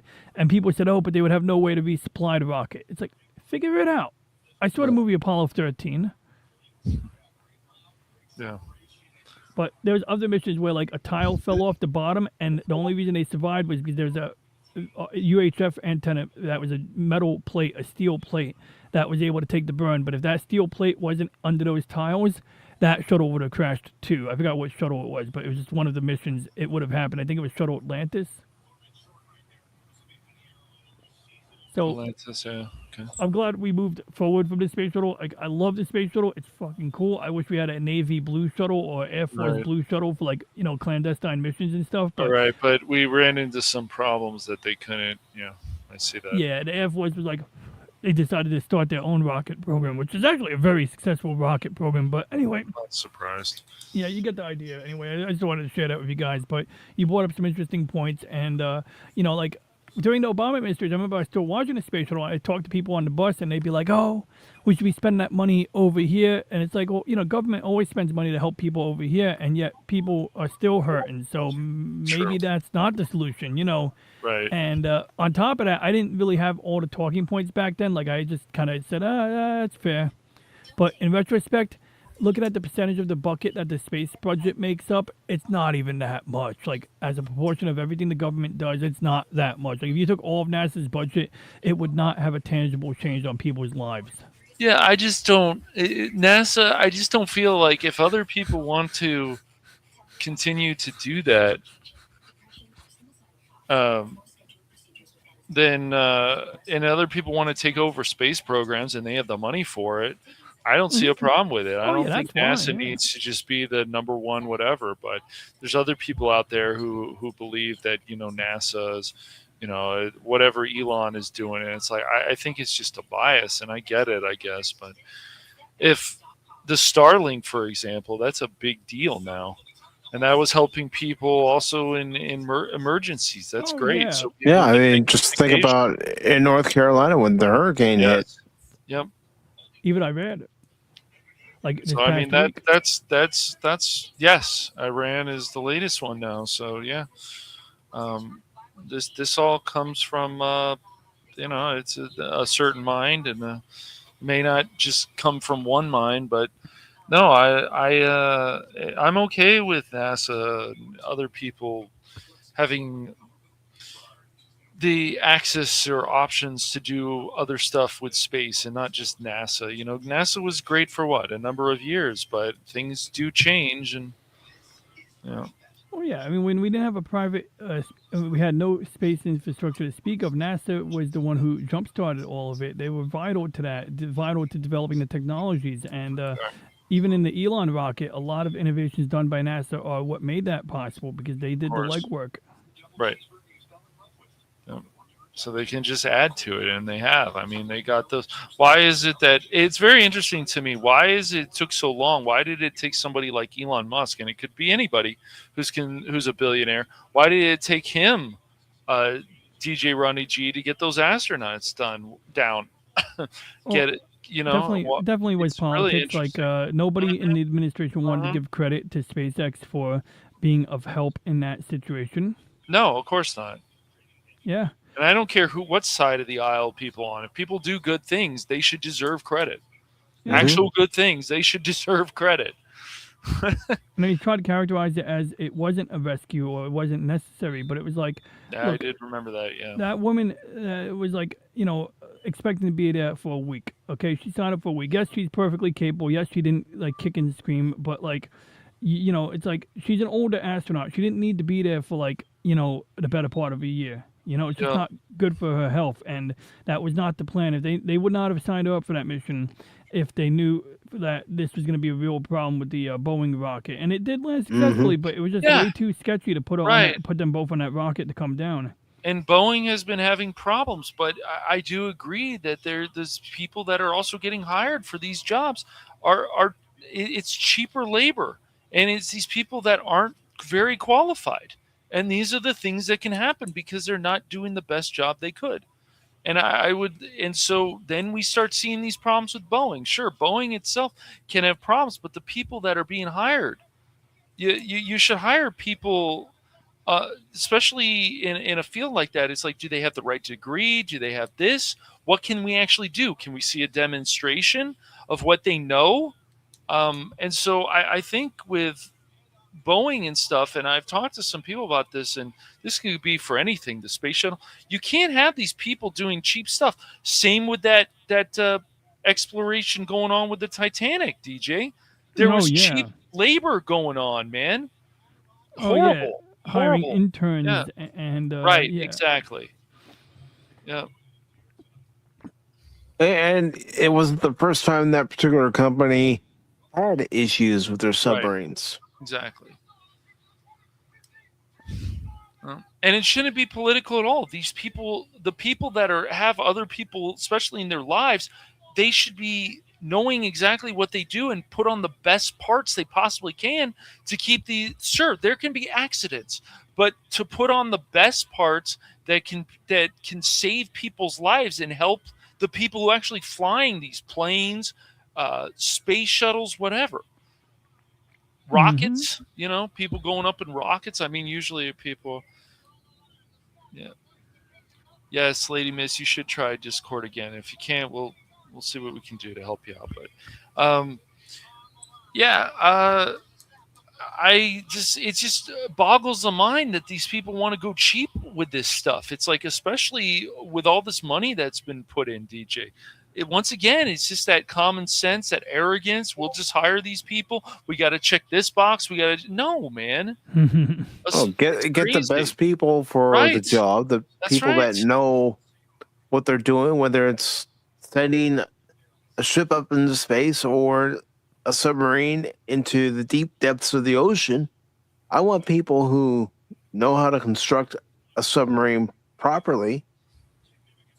Yeah. And not look at what the Titan was and go, how could anybody classify this as a serviceable vessel?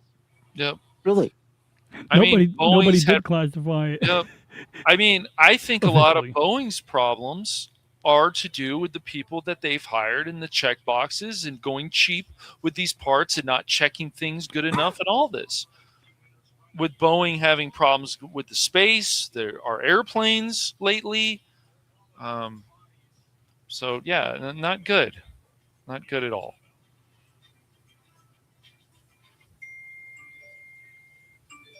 But I'm laughing at a meme that Helion put into the Discord. Yeah. She's becoming the meme queen. But yeah, I just think these things, especially when you have people, their lives on the line, like Elon deserves credit for that. I don't care how you feel about him. His company and Elon, they deserve credit for that, getting those astronauts down.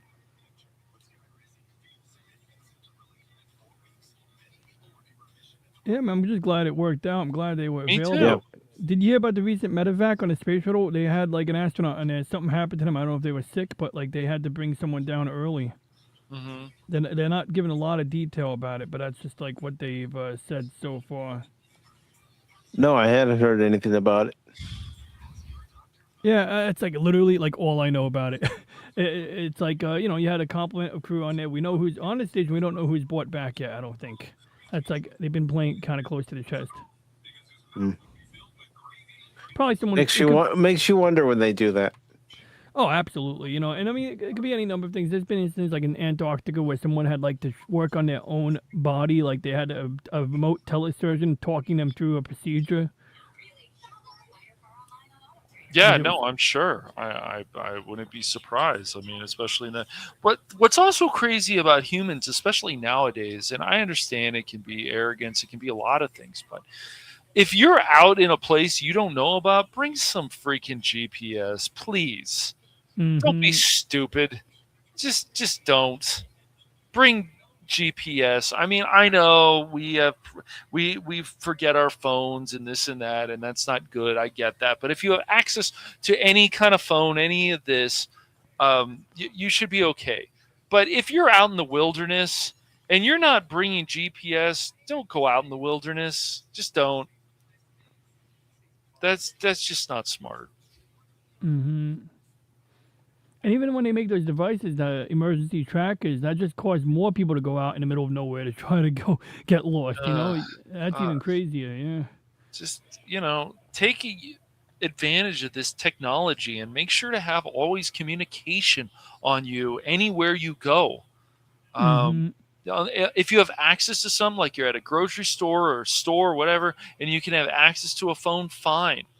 But really, just we're still seeing these problems going on where people are getting either killed by some animal. It's like, dude, will you guys bring GPS? And how much do you know about wilderness? I mean, as humans, we can just be very arrogant and cocky, of course, but it's just not smart. The wilderness is not forgiving. They're just not to us humans. You better know your surroundings. That's right. So,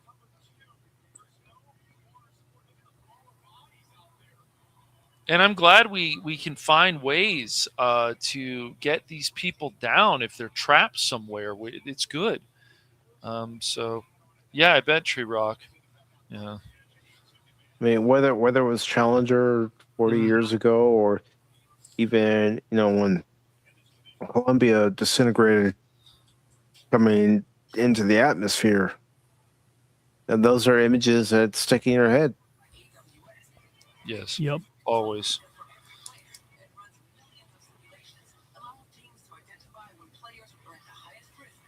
But is there anything else you guys would like to say about tonight's episode of Emissary before we get out of here? Cisco rocks, and if people don't think he does, they can kiss my ass. No, I'm just kidding. But you don't doubt the Cisco. You don't doubt the Cisco. That's right. He's a great captain, or turned into a great captain. Yeah, I don't doubt the Cisco. You don't want to doubt the Cisco ever. Mm-hmm. Anybody on that crew, really, you don't really want to doubt. No. But yeah. But it's a good crew. I mean, you got I think it's great that they got a trill first science officer. You got a semi first officer. I mean, if you call it that, you got him working alongside of Bajorans. So that's an interesting dynamic that for watching for the first time, you don't know what to expect. But she adds spice to the fire there for sure. A former militia fighter, or whatever you want to call it, freedom fighter. But and I'm glad that he was giving Picard just one opinion I want to share. He gave Picard some sick attitude early in the episode, but I'm glad they shook hands at the end of the episode. Oh yeah, well he can be stubborn just like Picard. Yeah, and again with that attitude, he had reason for that attitude. Yep, that's the whole point. Is there a good reason for it? Yeah, it wasn't just him being insubordinate for the sake of being cool with the kids. You're right. He had a reason. Picard probably understood that, and I'm just glad that it was still insubordinate of him, but I'm glad they got along by the end of the episode. I'm glad that he started his mission off on a good foot.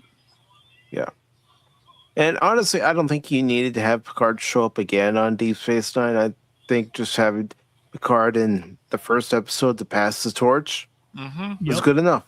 Yep, absolutely. It is. It does what it's supposed to do. So. But DJ, what do you have coming up on your channel? Usual stuff. Monday show on a Thursday. That's going to be on a Thursday. Last few days ago, I played a friend's game. They made a game that was similar to Vampire Hunter, and yeah, I saw it. It looked pretty good. Yeah.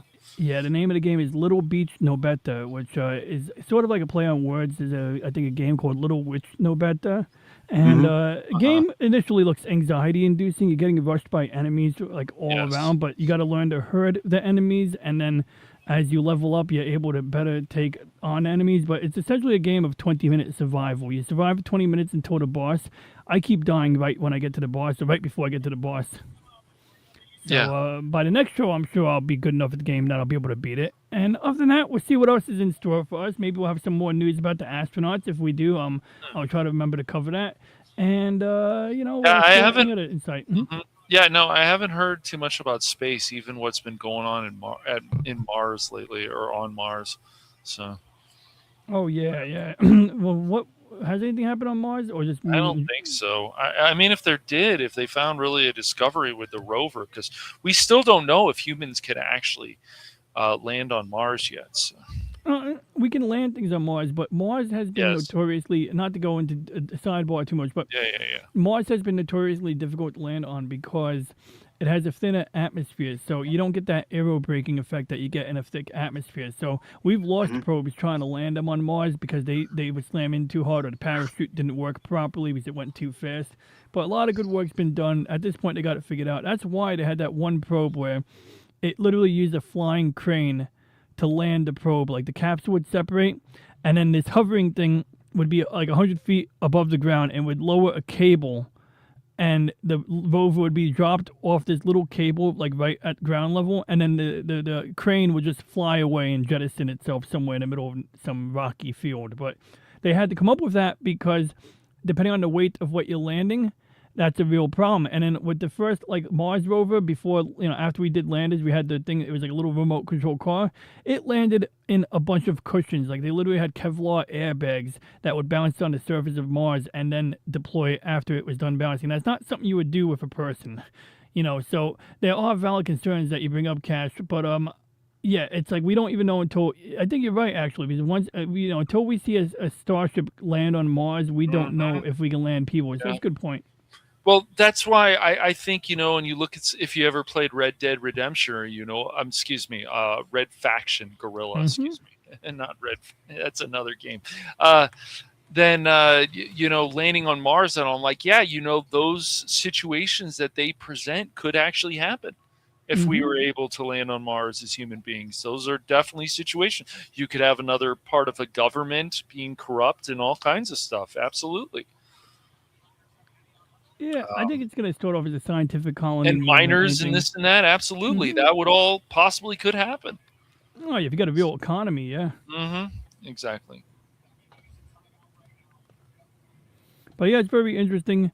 Thank you for having me. I'm sorry I was very late and lost track of time. It's all right, DJ. I just thought when you popped in, I was thinking, I'm going to give him such a hard time. And we're going to put him in the brig. Yeah. Put him in jail for a while. Dude, I got to be up for work at 5 a.m. So does that mean I have to like scrub the waste extraction pit at 4 a.m. or 3 a.m.? Yes, absolutely. Okay. Means you have to have it done before you go report to your next shift. That's right. All right. I'll report to waste extraction at 0400. Nice. And Cash, what do you have coming up on the Phantom Hooligans? The working on actually getting things back together still with the OBS, but Mike and I test out Evil West, and it looks like things are good to go. So everything should actually be good next week for Friday for us to do a stream and maybe potentially finish off Evil West. I just hope I just don't run into any problems with Rumble Studio. So I hope you don't run into any problems either. I mean, come on, man. I can't face with vampires and Felicity all by myself. I mean, I can. I've done it before, but it'd be nice if I had someone watch my back. Yes, right. Yeah. And Mike and I got a bit farther in that game. We decided to finish off the chapter. We were testing things. And I'll tell you guys all the time, everybody out there, whenever you're running any stream, gaming stream, it's always good to test things because you don't know what could go wrong. Oh, yeah. And it sucks when things go wrong. It really does. So.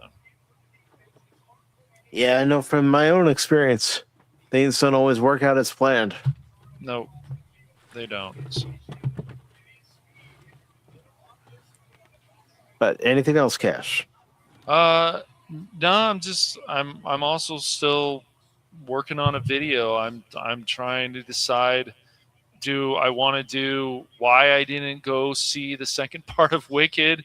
Do I want to do a video about why DC is just still not going in the best direction it could be? So yeah.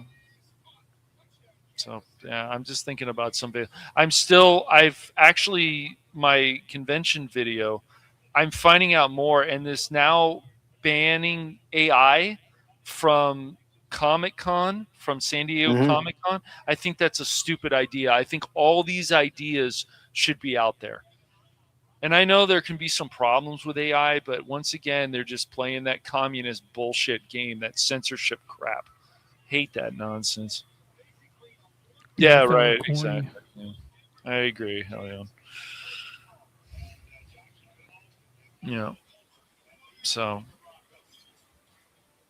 I can just be a perfectionist on the video. If things don't sound the way I want, this and that. So make sure the thumbnail is set and all that. But yeah, no, I don't like what's been going on in conventions. I mean, the fact that there's actually been actual sex trafficking the last few years at Comic-Con is absolutely disgusting, wrong, and obviously illegal. So, but yeah, it's some other stuff. That game in itself, Tree Rock, is loud. I've even tried adjusting the volume in game, and it's oh man, this is too fucking loud. Yeah. I was saying that the other day. But yeah, that's what's starting to come back up on the the Phantom Hooligans and the Cash Money Madness over on Rumble. So, yeah. Nice. I'm not touching my mouse for the remainder. I'm not touching my control console for the remainder of this stream. Yeah, that's all right.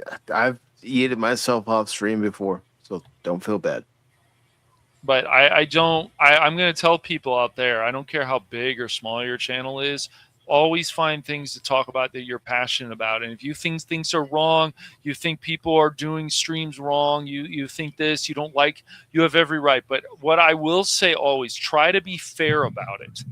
You know, there are still good things that go on in conventions, but they've definitely become dumpster fires, a lot of them, and there needs to be things that need to be fixed. Yeah. Because people are spending good money. That's the whole reason. People are spending good money. So. Well, Tree Rock, I meant everything I said that day when that jackass came in. It wasn't just the heat of the moment. Right.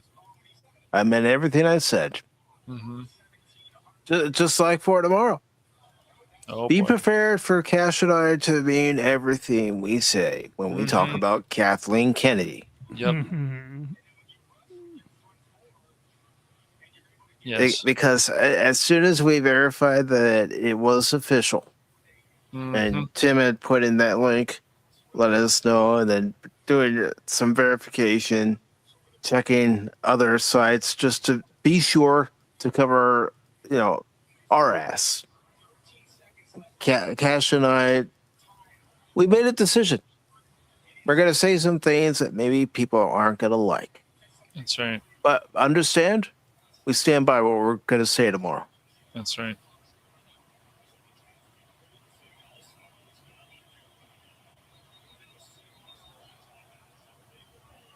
Kathleen Kennedy, she is the killer of Star Wars. She's one of them.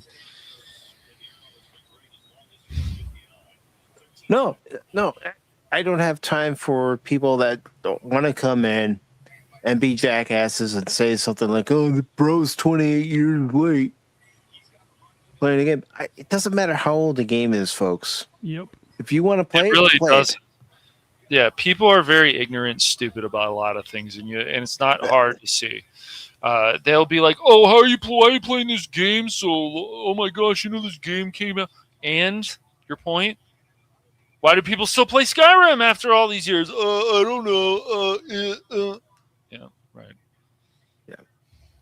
My one rule for this channel, for anyone who's new, anyone who's never heard me say it, even for those of you who aren't new, is just be cool. Don't be a jackass.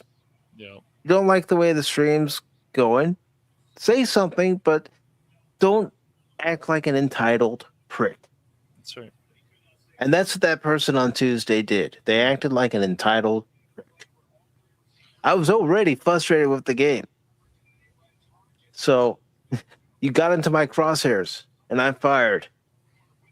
Yeah. And I don't have any regrets. Mm-hmm.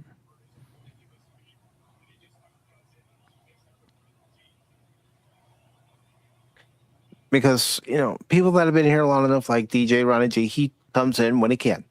Lady Miss comes in when she can. Tree Rock comes in when he can. Mm-hmm. I've learned that there are people who still support the channel, have always supported the channel. They just can't come by as frequently as they used to. Right. But we know we're still around. We still see each other somewhere. Exactly. Mm-hmm. Sometimes it's at another channel. Yes. Mm-hmm.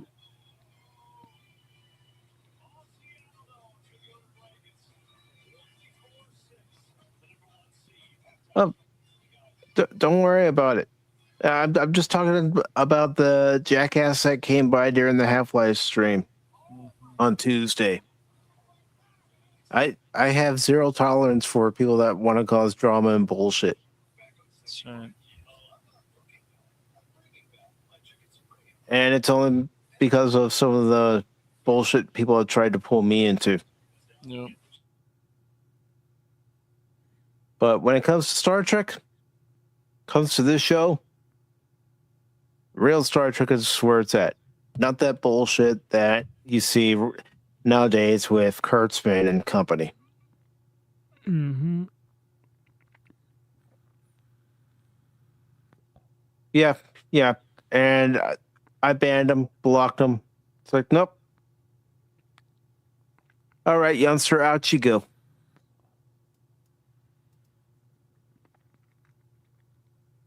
And Lady Miss says the void is very dark, sometimes making it hard to find exits. I didn't think there were any exits in the void unless you open them. Yep. The guardian But is the void. just know, as far as tomorrow's Pop Talk is concerned, when it comes to Kathleen Kennedy, Cash and I are not holding back. And if you can accept that and understand that, cool. Got a problem with it? Well, say so in the chat, but don't be a jackass about it.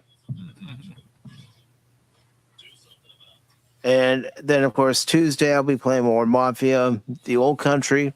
I think I'll get close to the end of the game, to be honest. You might be. They might give you another 10 hours or so. Yeah. Well, maybe. And then Wednesday, excuse me, Wednesday, we are honored and privileged to welcome Helion as our guest for Wednesday's Pop Talk. I don't know why I said Tuesday. I was thinking about Tuesday, and I said Tuesday, but it's Wednesday, Helion. Not Tuesday. Wednesday. You're joining us. 6 p.m. Eastern. YouTube and Rumble. And then on Thursday, I'll be playing more Shinobi. Now, I do want to let you all know, I do have to do a premium stream on Rumble on Mondays. And I don't know what time I'm going to be doing it, but I'll put a message here on YouTube and also on X as to when I'm doing it. The problem with this particular stream I have to do, Monday on Rumble, is that you have to be a premium member in order to watch it as part of their program for the premium watch hours. So if you're not a premium member, you won't be able to watch it. Now, I am thinking because, it'd be no different than, a membership stream on YouTube. But I am thinking of maybe doing the same stream over for Stealth is Optional and also Pack of 414 members on YouTube for Monday. But I got to think about it more. Mm-hmm. Yeah, I know. But when you're in the premium program, they have some requirements you have to meet. And I haven't met all the requirements yet. I'm working on it.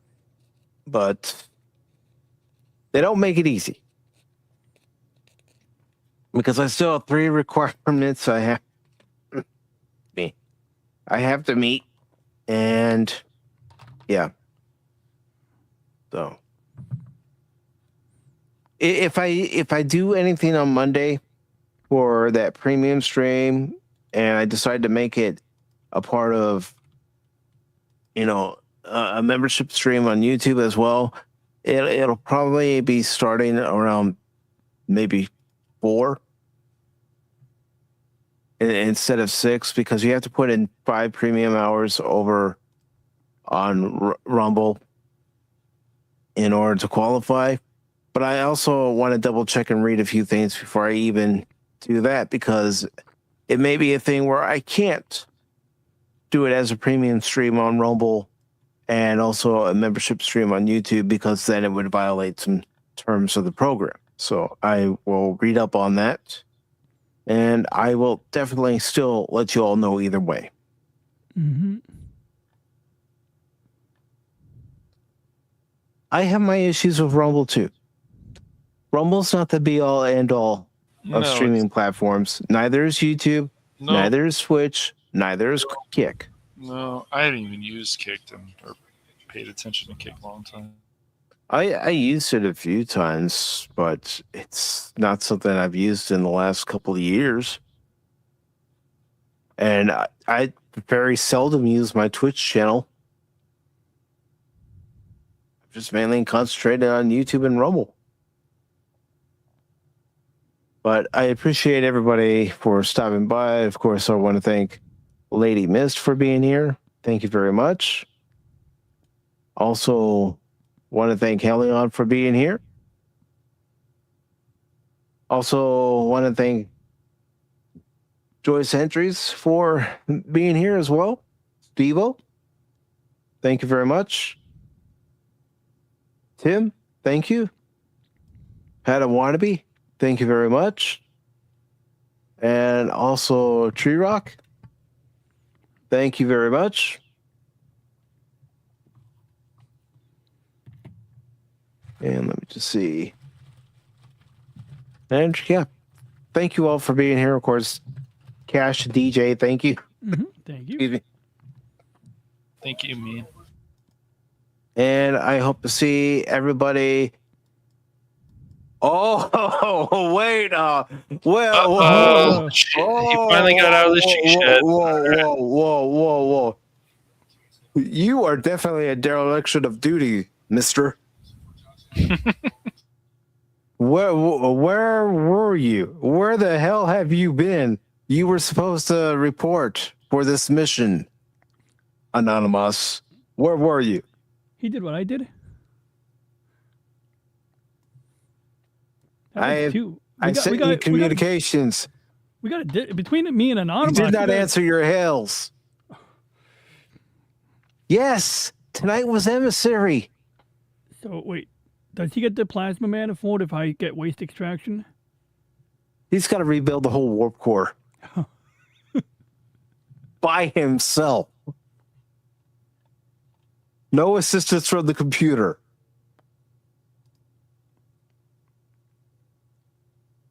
Yes, this was the night of Emissary.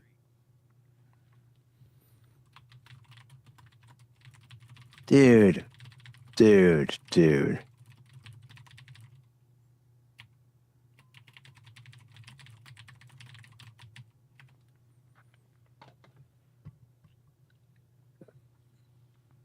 I know that you're not the only one having issues with your Twitter DMs, and oh yeah, I know a lot of people don't like the new system, so I get it. Mm-hmm.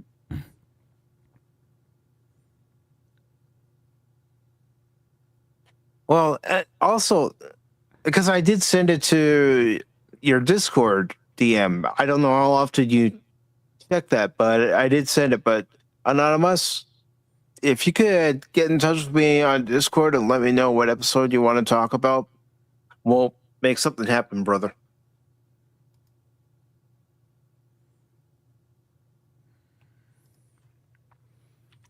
But everybody, thank you. Anonymous, thank you. Tree Rock, Lady Mist, Helion, everybody. Appreciate it. And please make sure you subscribe to Cash and DJ Ronnie G. Word. All right. Well, let me ask you this since I got you here. Where's another place I can get in contact with you? Email or... That's a good question.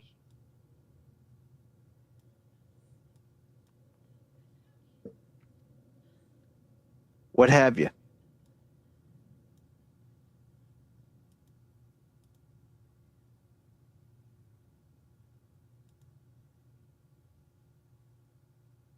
Okay. Now let me ask you this part of the question. Would I be able to get in contact with you if I use your channel's email that's associated with it?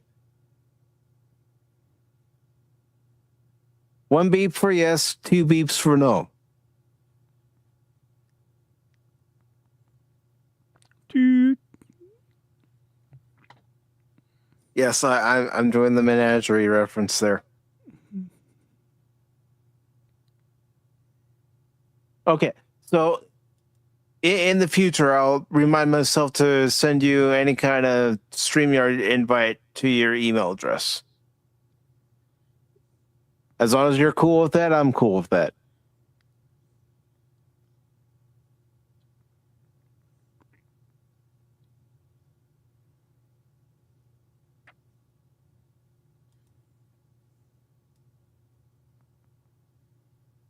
Do both just to make sure. All right.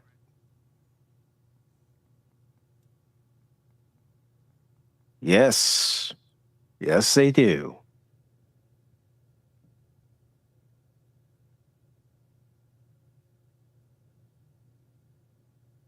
But seriously, everybody, thank you very much. And yeah, Anonymous, you and I, well, we'll discuss it. We'll get an episode figured out and we'll pick it up from there.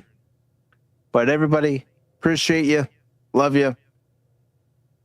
Always glad to see you around, even if it's, just for a little bit, or if you're able to stay for the whole stream. Doesn't matter. You're here, and that's what counts. Yeah, I did see the shuttle photo. I'll go ahead and show it real quick, and then we'll get out of here. Shuttle? Oh, cool.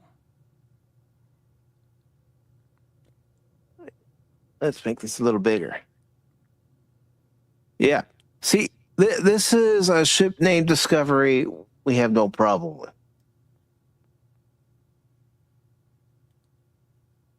So let me bring this up. There she is. There she is. Yeah, it's too bad we're not using them.